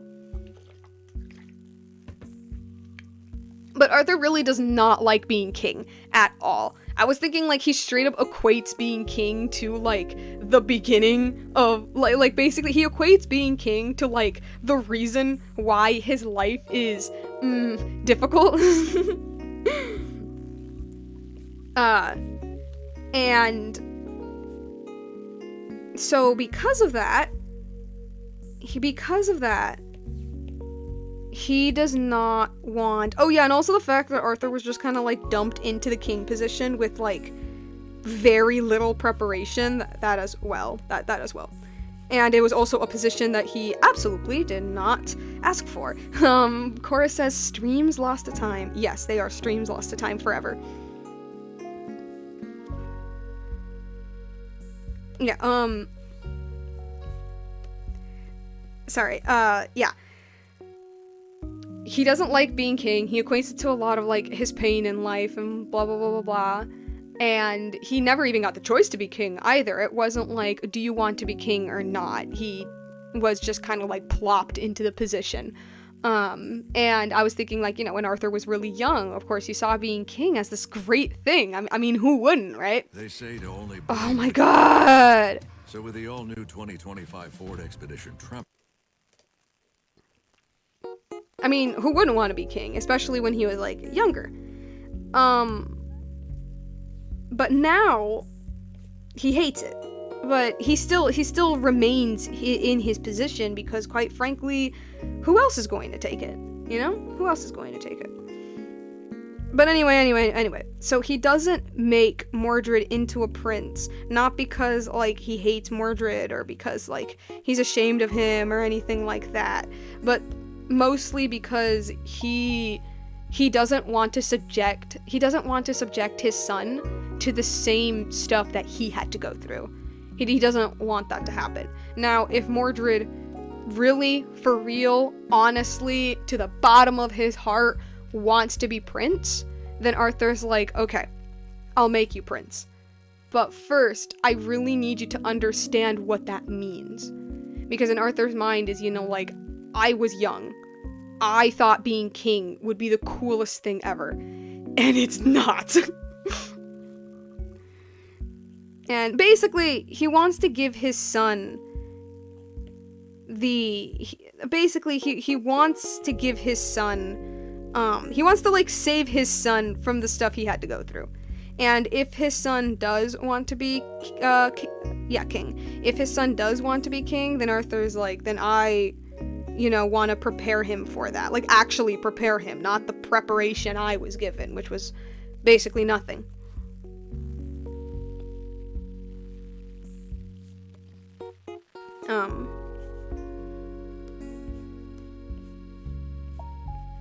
But, yeah.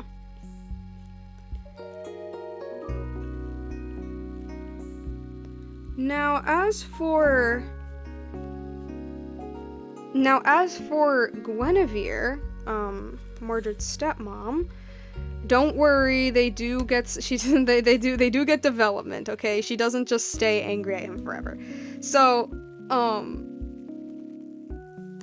Arthur is the kind of person who really doesn't want to, like, think about his past very much, let's put it. And he wants to try the best he can with this child that was literally dumped at his doorway. And like, as I mentioned before, like for Guinevere, she knows that she has no real reason to hate this boy. She knows that. She ain't stupid, right? But like, she can't help but feel like, you know, sort of resentment type thing. I already mentioned this. But I kind of had this idea that like, because Arthur is so not okay with this, no, accepting of it. Yeah, he's so accepting of it. It kind of like pains her a little. It kind of like makes her really sad, I guess, at the fact that like her husband literally went through so much and yet he just kind of like takes it, and in her mind she's like, that's terrible. Not the fact that he's taking it like a champ, but the fact that he doesn't allow himself to really reel over those emotions, I guess is what I mean. And so like, in a way, her resentment towards Mordred is, I don't want it to be like deliberate. She's not doing this deliberately. I'm just saying that I was thinking that this is how it kind of ended up being. It's kind of her being mad for Arthur. Because Arthur's not going to allow himself to be mad. He's not going to allow himself to reel over these emotions. And so she kind of ends up doing it in his stead. Like, I am angry because of what he went through. And it also frustrates me that he,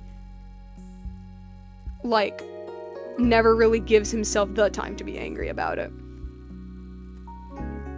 Yeah. But of course, eventually, she does slowly start to come around to Mordred. Slowly, but surely.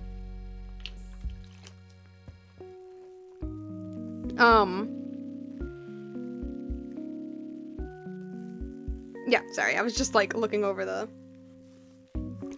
drawing a little bit. She does start to come around to Mordred a little bit. I was thinking, actually, again, this is current outline stuff. This is not none of this is indicative of the final product. Absolutely nothing that I am saying, nothing that I have said throughout this entire stream. Hold on a bit. Nothing that I have said throughout this entire stream is indicative of the final product. I need y'all to know this, okay? I am saying all of this. Whoa. Oh, okay. I am saying all of this because this is going to be like a story that's not going to be completed until years down the line. The Robin Hood stuff is going to be the first one, okay? That's why I am saying this. I'm just saying it because it's on my mind, and I've been like, I don't know, writing a lot about it, thinking about a lot about it, you know, stuff like that. But none of this is indicative of the final product, okay? I just really wanted to talk about this. Yeah. Hold on, let me...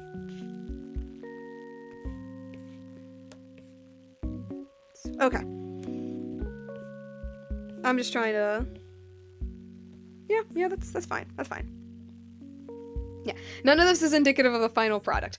As of now, currently, right now, I had the idea that it was Guinevere who told Mordred, you have not been made prince, not because your father doesn't love you, but it's actually precisely because he loves you.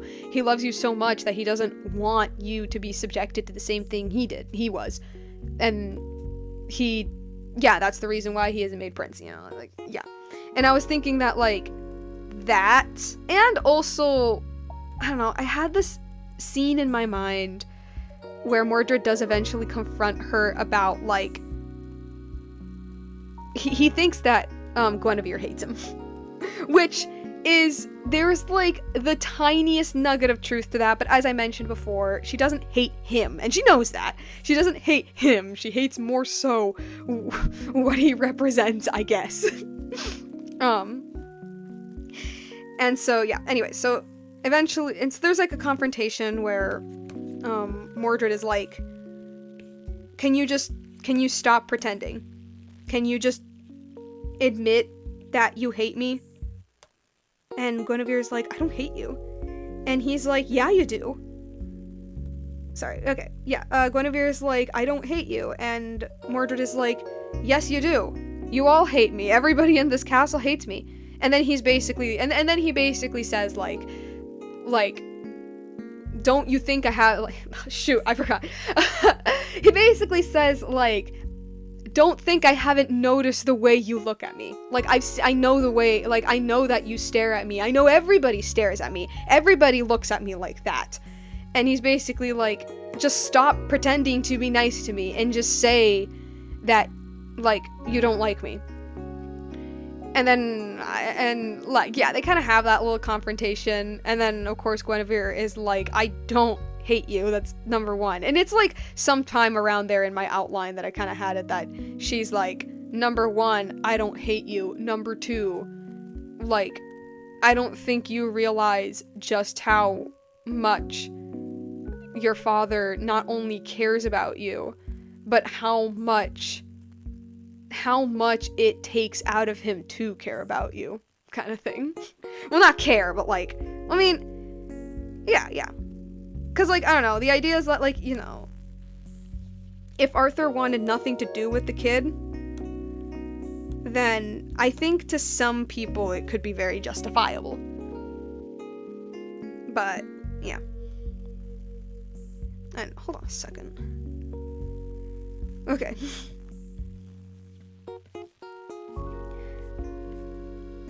But eventually, like, I was thinking, like, after some time, Mordred does start to, like, really think about, like, that, and starts to really be like, maybe they don't hate me, actually. Like, he slowly starts to realize, A, maybe they don't hate me. B, maybe my dad does love me. He starts to really think about that, because I was thinking, like, well, yeah, I mean, I already mentioned this, like, he thinks that it's all, like, performative. They're all just pretending.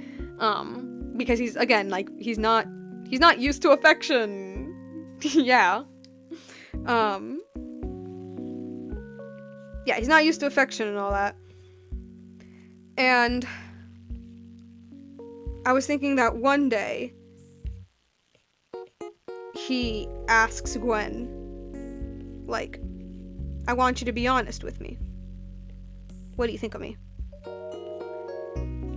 And again, it's supposed to come off, and, like, I want it to come off as, you know, it's like I mentioned earlier, it's his innocence showing. It's his innocence showing. The fact that, well, not that he doesn't know what people think of him, but the fact that he's so worried about that. The fact that this guy who's like, I don't care what people think of me, or I know what people think of me. Yeah, I think, yeah. Like he's like, I know what people think of me, they all hate me, blah, blah, blah, but, like, deep down inside, he just straight up doesn't know. And even if people tell him, I don't hate you, he struggles to believe it. Anyway, so he eventually asks Gwen, like, what do you think of me? I want you to be honest with me. I don't pretend or anything.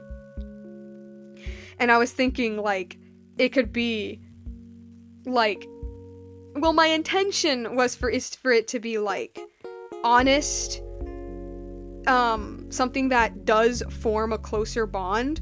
However, there is, like, a tragic truth to it, where Guinevere's response is basically, like, you are my husband's first son. No matter what, that does make you a part of my family. And like, I do want it, and if you think, like, wow, that's, like, not fully accepting of his existence. I mean, yeah, that's my intention. My intention is that, like, she's very much trying to accept his presence, but it's very hard for her to do that.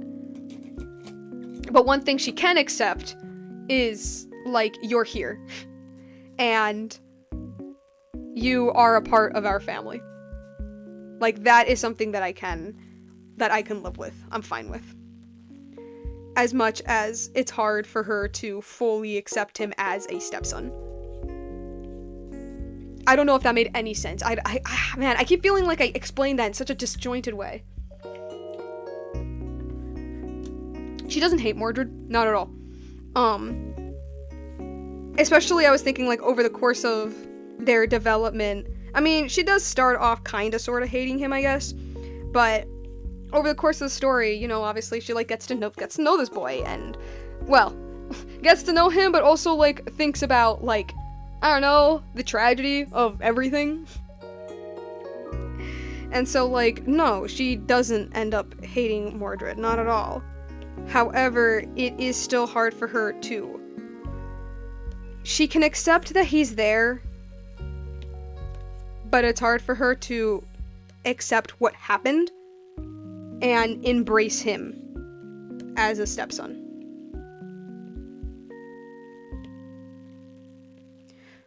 Cora says it's complicated and rocky. Very much so. And, I mean, it's a complicated subject. It's a very complicated subject, and I don't want their relationship to just, like, be patched up and perfect and all of that. It isn't even with Arthur. As much as Arthur might want it to be this, like, patched up, perfect relationship, it's never going to be. Although, like, I mean, his Mordred's relationship with Arthur is obviously going to be a lot better than anything, than anybody, honestly. than absolutely anybody that Mordred has over the course of the story. Arthur is the best one that he has. But even then, there's this complicatedness in their relationship where, like, there's just this complicated nature, just the fact of, like, who Mordred is. Like, is such a roadblock to Arthur. And Arthur does not want to admit that. He doesn't want to think about that. He just wants this. He just wants that perfect little relationship with his son. As opposed to his wife, which is a little more, like, I was thinking she's a little bit more realistic about things, I guess. Where, like, she knows. Oh my god, these ads! I'm having a moment. Come on. Ah! This ain't even a drawing stream anymore. I'm just rambling about my story. Move! Leave! Thank you! Ugh. I love this. This is supposed to be a drawing stream. It very quickly stopped being about drawing. This is just me, like, talking about my story and stuff. Oh man. I was having a deep moment. I was having a moment, and then the ad ruined it. How dare it? No, what was I even saying? Like, I know it was about Gwen's messy relationship with this boy, but, like, yeah, like, Arthur is probably the best relationship that Mordred is going to have, and yet there are still, like, bumps in the road. But Arthur still clings on to the idea that they can have this, like, perfect father-son relationship. Guinevere is a lot more, like, realistic about it. She knows that that perfect little relationship will never happen.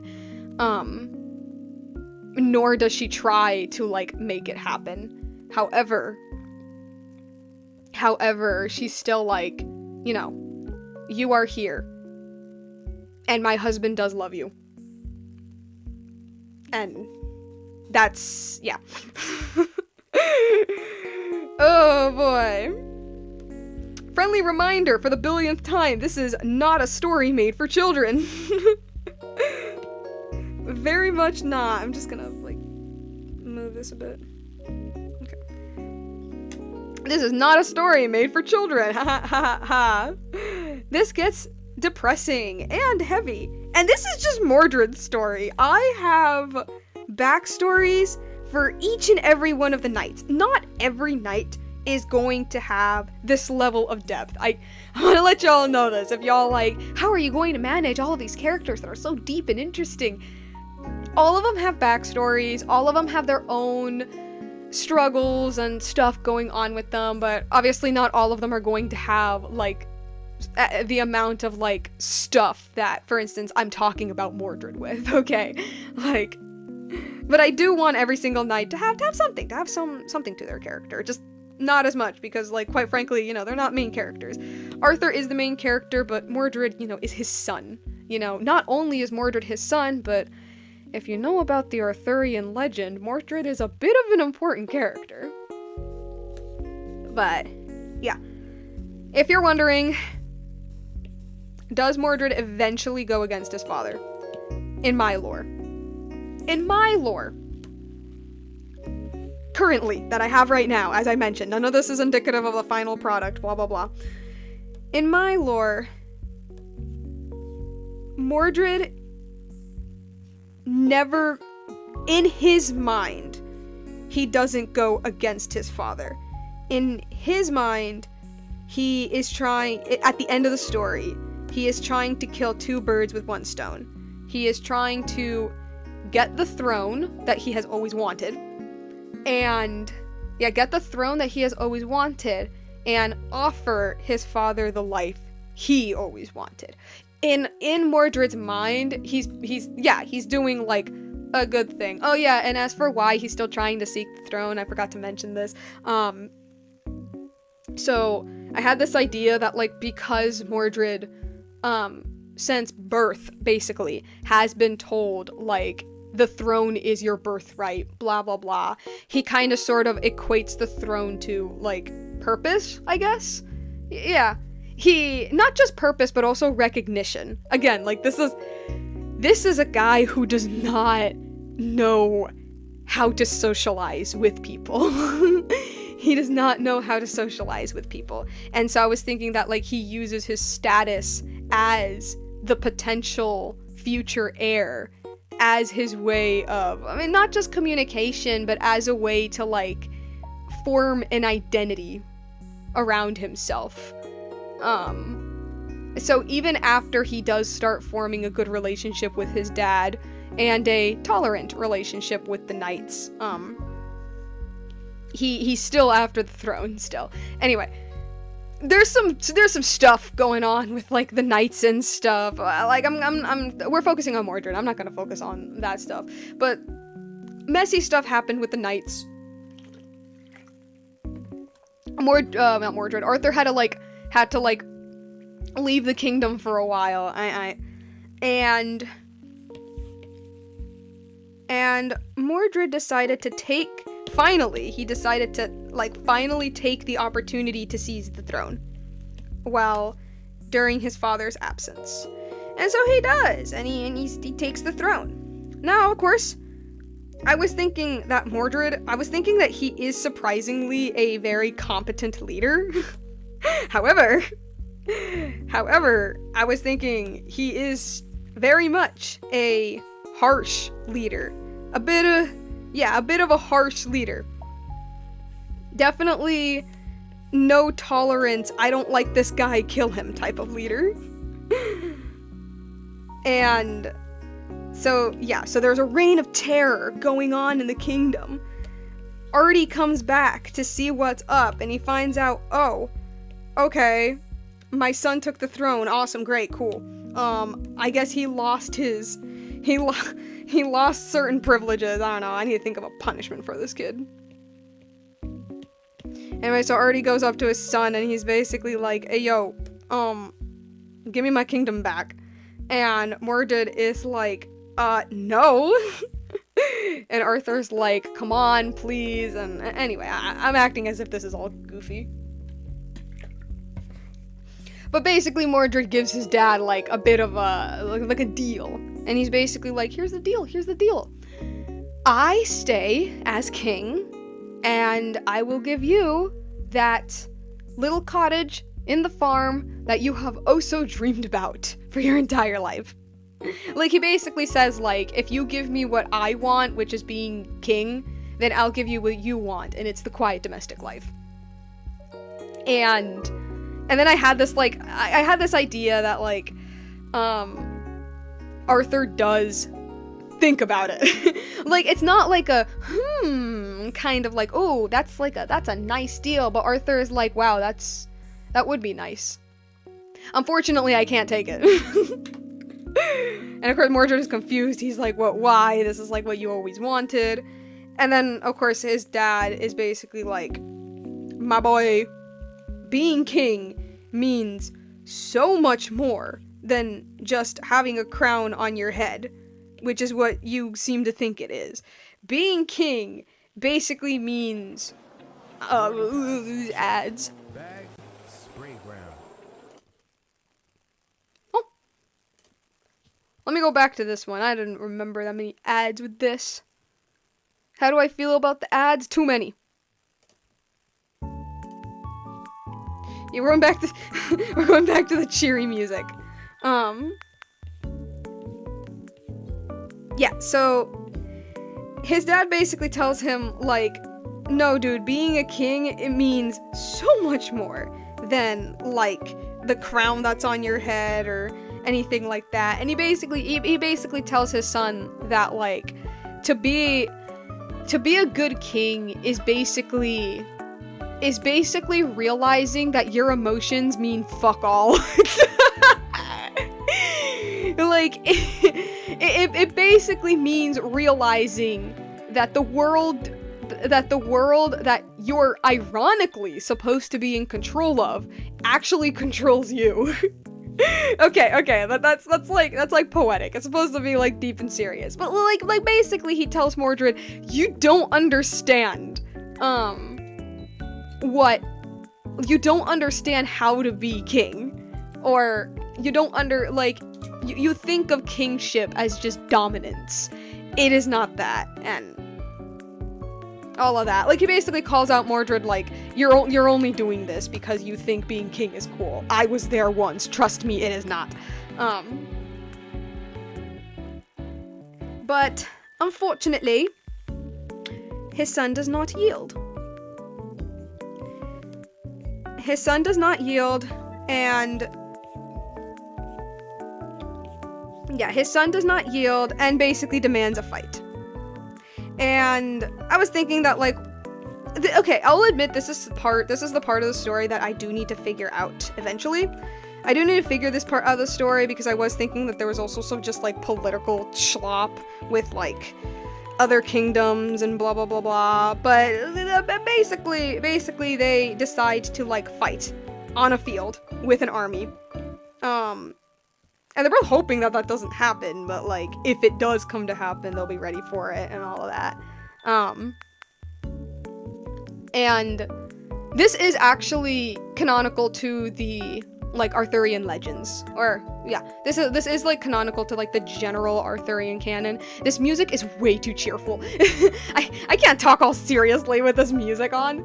But basically, like, at the end of the story, when they meet up, when their armies meet up, the both of them, it kind of sort of hits the two of them that the situation has been blown way out of proportion, that, yeah. And so they both decide, like, this isn't a good idea, like, let's yield. Zevon, alright, Zevon says back again, hi. Yeah, they both basically decide, like, you know what, let's, like, not fight about this, like, literally fight about this in a battlefield. And then I don't know if it was some guy who apparently had, like, he could apparently, like, order the other soldiers. It's the only reason it makes sense to me. There was a guy who while standing in position, comes across a snake, and he freaks out about the snake, and he pulls out his sword, and a lot of people interpreted him pulling out the sword as an order of attack. And so,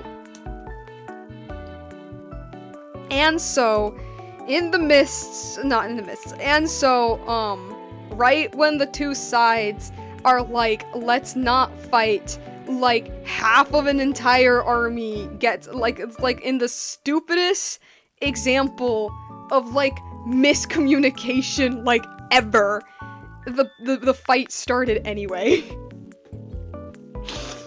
And like I said, this music is far too cheerful to talk about what's supposed to be the most depressing thing ever. This music is way too cheerful, so I'm just gonna skip over. It's a very messy fight, okay? Like, this is kind of separate from, like, the Mordred stuff, but the Battle of Camlan is basically, like, the big giant finale of the Arthurian legend.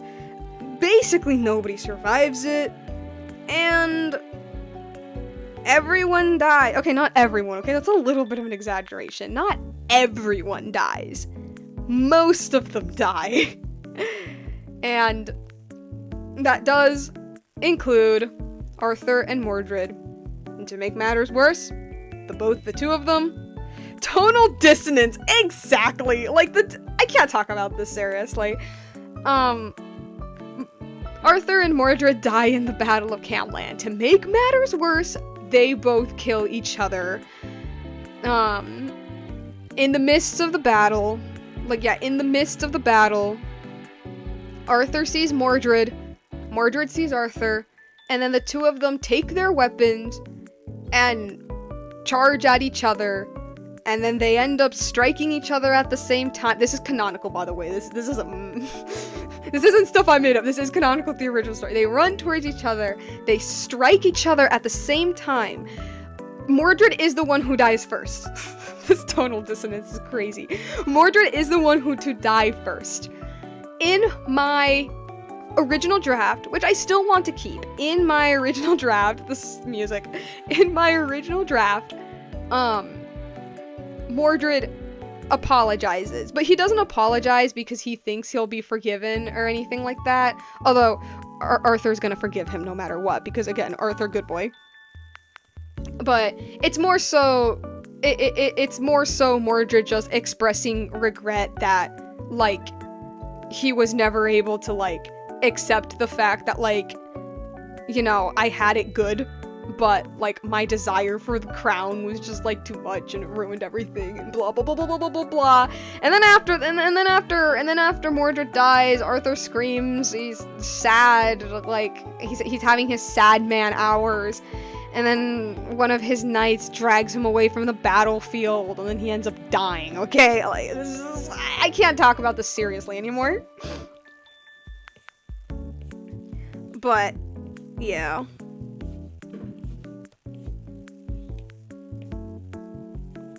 And bada bing, bada boom, there's Mordred's story. There's Mordred's story for you people.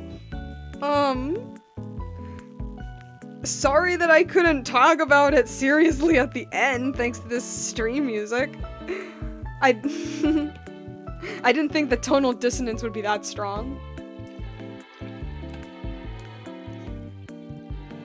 But, I mean, yeah, that's his story. I definitely want, your legs are long, woman. Okay, let me do a line art for this and then, like, shorten them.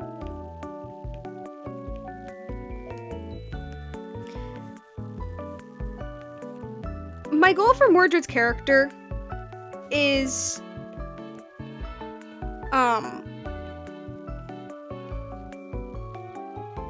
my brain just died. My goal for Mordred's character is that although he is technically the big bad at the end, he is still the reason why everything imploded at the very end. Mostly. Although he is mostly the reason why Camelot fell and Arthur died and all that. Like, I do want there to be a thing where Mordred had that chance.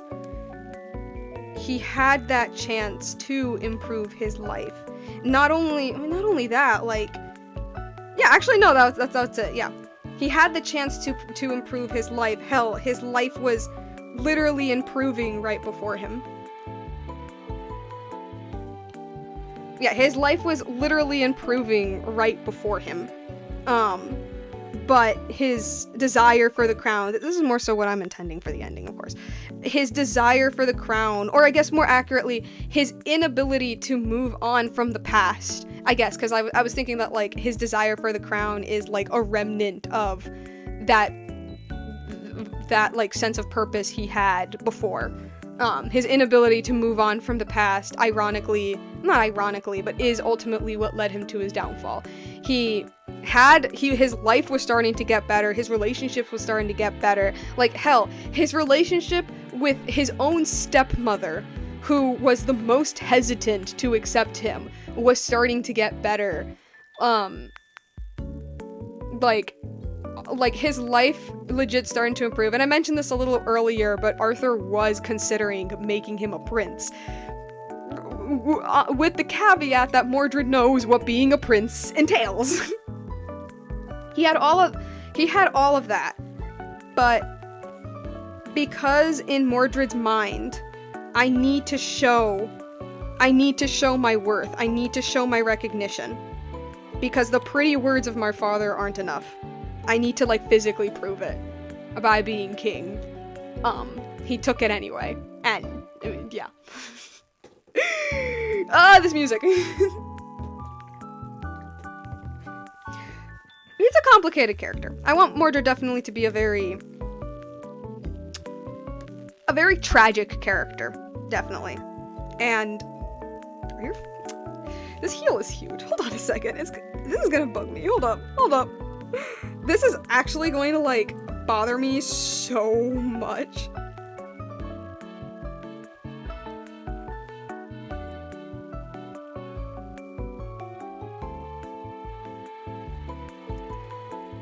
I'm sorry, I just, like, if I didn't tweak this, it was actually going to annoy me.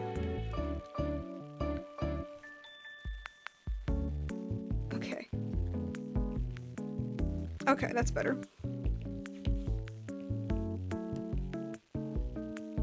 But yeah, very much a tragic character. I want him to be a very tragic character, along with his father.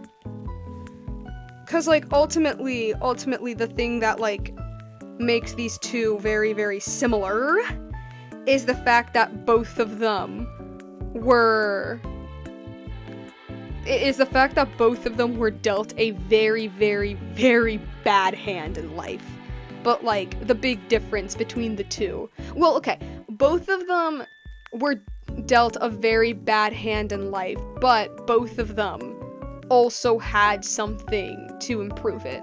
Like, Arthur goes through hell, okay? Arthur goes through actual hell. However,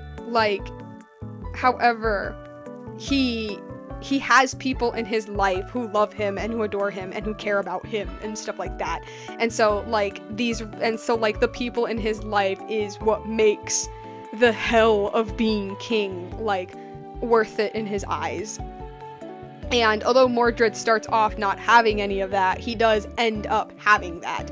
Like, he does end up having, like, a very small group of people, but a group of people nonetheless that do want to, like, that allow him to, like, improve and stuff. But, like, yeah, the biggest difference between them, I guess, is that, like, Arthur was able to not necessarily move on from his past. Like, his past was decent. It's more like stuff that happened in the in-between. Like, I guess, like, Arthur is able to, like, move on from the bad things that happened in his life. He's able to move on from it. He can never forget it. This is stuff that Artie's gonna have to deal with for the rest of his life. But he is, like, I think that's exactly it. Like, he's just able to accept that, like, things in his life happened, but, like, you know, it doesn't mean that, like, his life has to be, like, he doesn't have to sulk for the rest of his life or anything like that, as opposed to Mordred, who kind of does, in a sense, end up sulking for the rest of his life.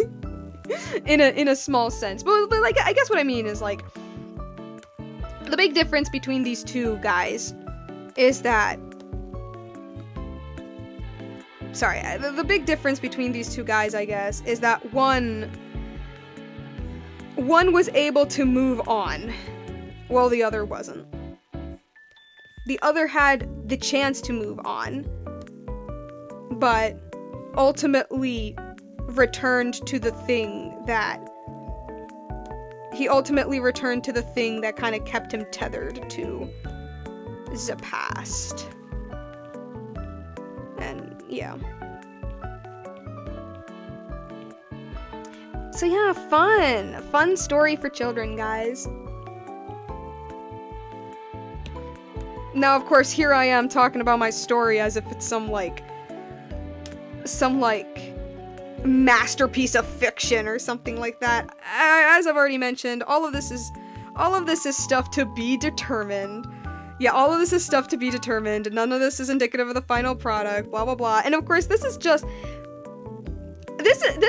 stuff that I think about with my characters. Like, I love analyzing characters. Y'all know this. I absolutely love doing that. But sorry, my brain died. I absolutely love analyzing characters. And so because of that, I do end up doing it with my own characters. Because I feel like if I know my character on such a deep level, I don't know, I can write them better. At least that's how I kind of think about things. But the reality is, man, I don't know. When I eventually make these stories and you guys read it, maybe you think everything I said about Mordred was hoopla. Maybe Mordred ain't that deep of a character.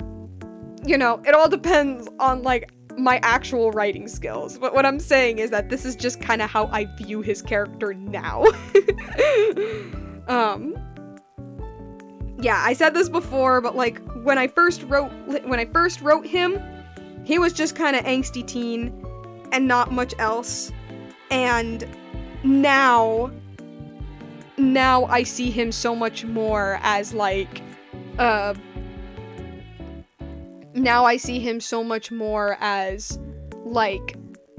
victim of circumstance who, a victim of circumstance, a kid, a child. Okay, the story ends when he's in his 20s, so he's not a child anymore. But I don't know, this guy who never properly matured, I guess. I guess that's a way to put it. I need to change this leg. It's gonna annoy me. Okay, so I think I'm gonna finish this leg and then I'm gonna finish tonight's stream. And I also wanted to say something at the end, but let me finish this first.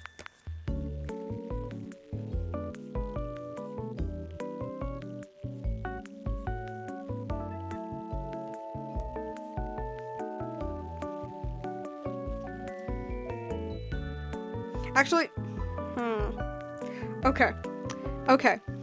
I'm just gonna,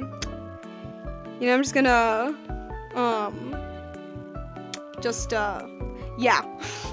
I'm just gonna do a little bit of that. Do a bit of, whoops. Do a little bit of this. Oh, whoops. No.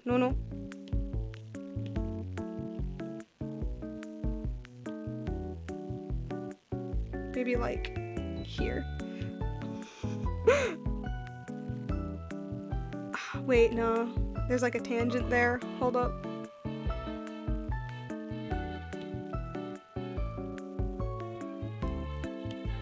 Okay. Do this. And it'd be actually, yeah, it would be around the same place, actually.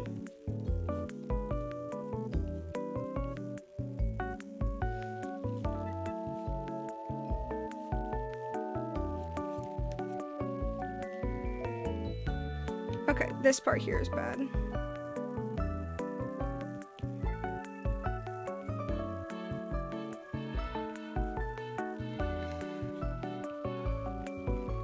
Yeah!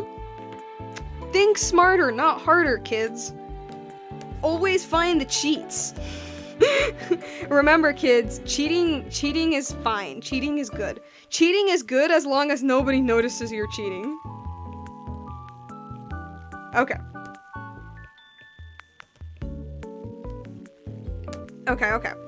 Okay, so Then I just do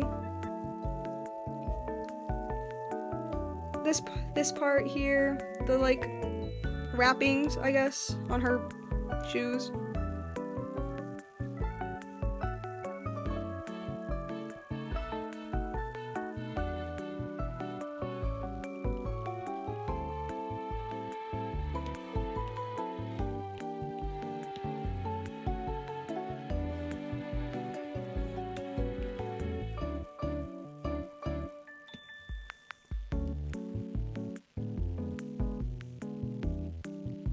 Okay, actually, maybe I'll do the designs on her hands.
This design, actually no, I will do it. I was gonna say I was probably gonna do another layer, but actually no.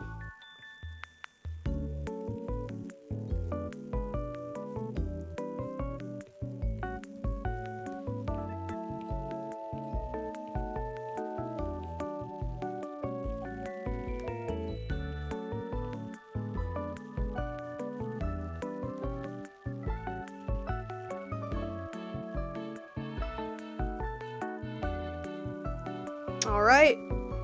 Oh, whoops. How's she looking? Honestly, not that bad. Looking pretty aight. And as for you, for this man, I need to make her face smaller. I think I might. It's throwing me off just the tiniest bit. Or maybe, hold up. Maybe instead, I could just, looking crisp, thanks. I could just,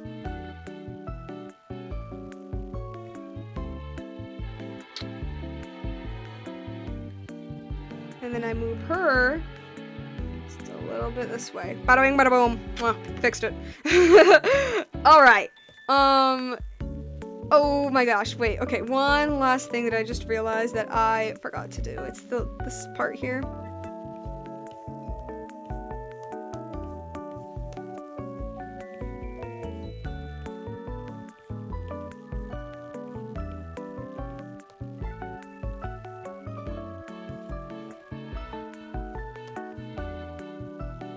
There we go. And that looks so wrong. Oh my goodness. Like right when I'm like, haha, I'm done. I'm like, no, actually it looks terrible. That's better. It's fine. No, it's not fine. Oh my goodness.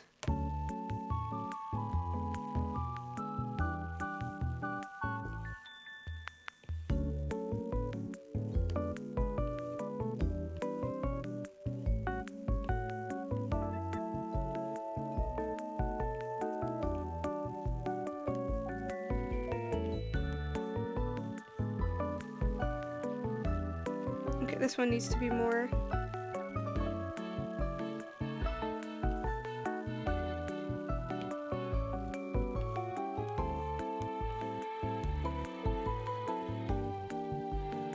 Okay. Yeah, I think I'm gonna leave it like, whoa, there we go. I think I'm going to leave it like this for now until next stream. Yeah, I think that's what I'm gonna do. So, as for, I guess like my little ending thing, possibly. And, whoa, that's some lag. That's some lag on the mirroring. I'm gonna wait until the mirroring ends. I didn't know that the lag was this bad. Oh my goodness. Dang. That must have been confusing then as I was commentating.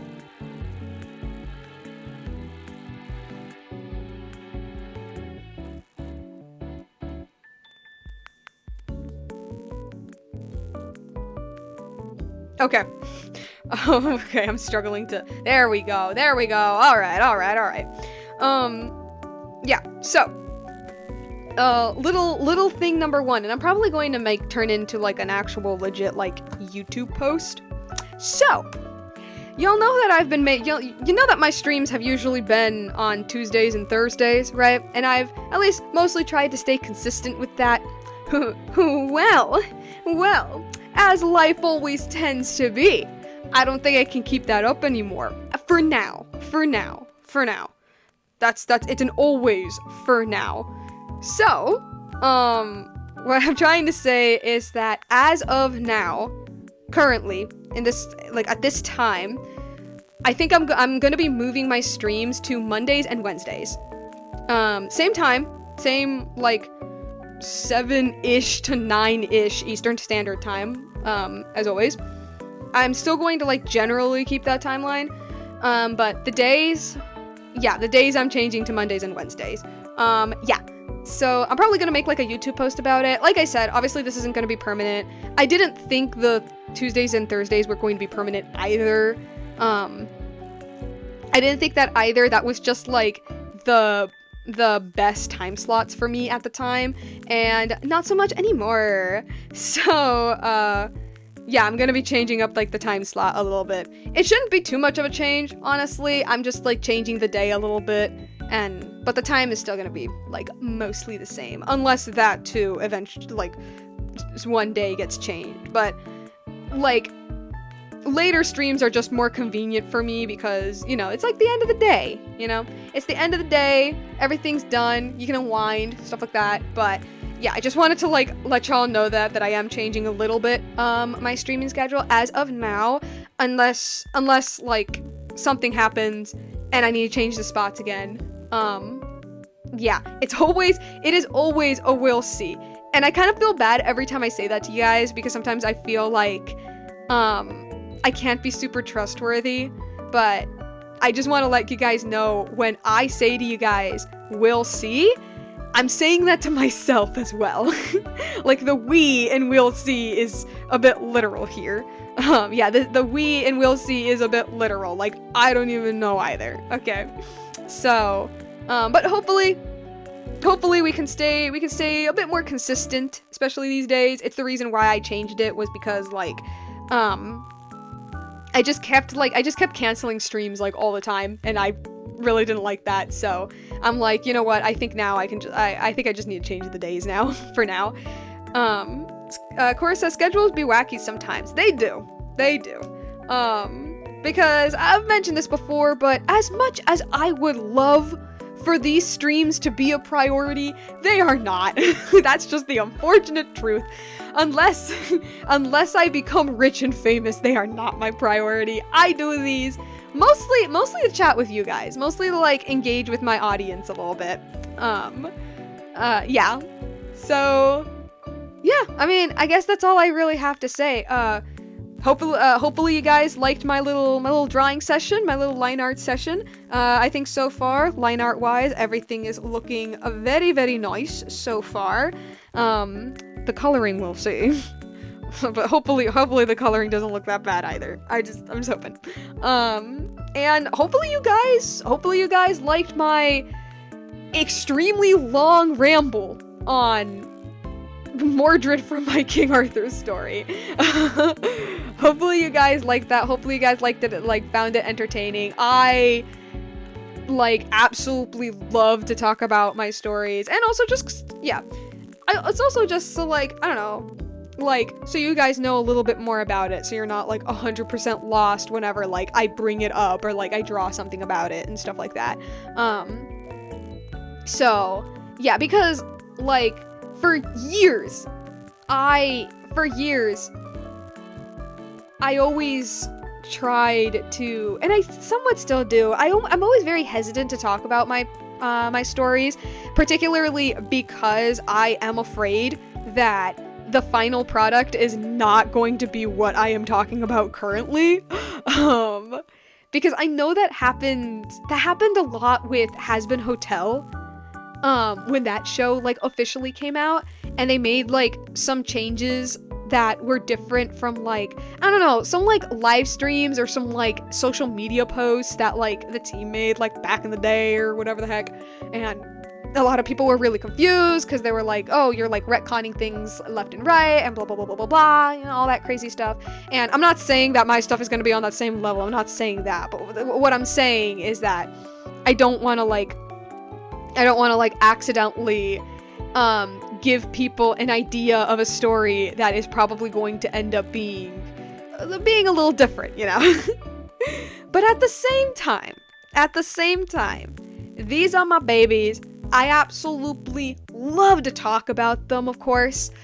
And it's also the fact that with the King Arthur one specifically, that's not going to be a story that I am fully for reals going to be making until after the Robin Hood one. And the Robin Hood one is going to take a while.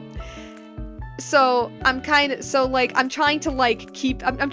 tell myself, like, it's not that bad. You can talk to people about this. It ain't that bad. Like, as long as the people know that this is, like, not indicative of the final product, blah blah blah blah.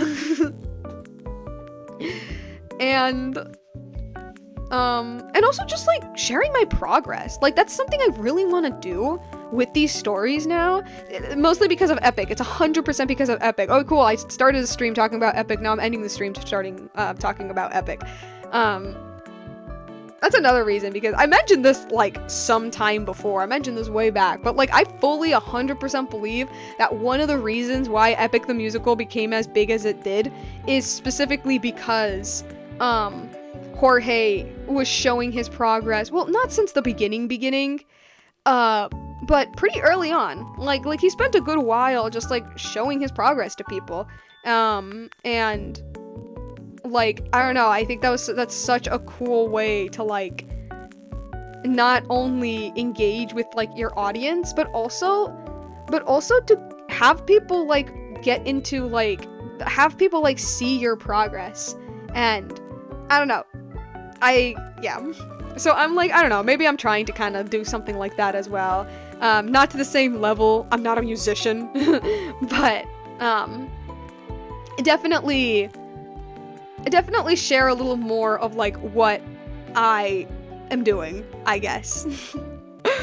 Okay, I've been talking about this for way too long. We need to end stream now. It's late. It's like an hour later than I'm supposed to be ending it, but I got too engrossed in me telling this story. Yeah, no, I mean, I guess that's it. Hopefully, 100% hopefully, next stream is Wednesday. Next stream's gonna be on Wednesday, and we're gonna be finishing up the line art for these two babies, and then hopefully get to the coloring. Yeah, that's pretty much all I got. Yeah, okay, let me just get to the infinite void for a second. Go back to my creepy little to my little thingy here. Yeah, I basically said all of the updates that I had to say, changing up my little stream schedule. That's pretty much it. Doing some more line art. I am going to try to start working on new stills for, like, when I'm playing games, because this one is specifically one for drawing. So I'm gonna try to start working on those before we get back to the Genshin, because they're coming out with their new summer event that is going to release the Mare Javari, and I am so unbelievably hyped. But yeah, I better not drag out this stream for much longer than it has to. This has been fun. Hope you guys liked it. Hope you guys liked my story. None of this is indicative to the final product, please know this. And, yeah, till next time, I guess. Bye!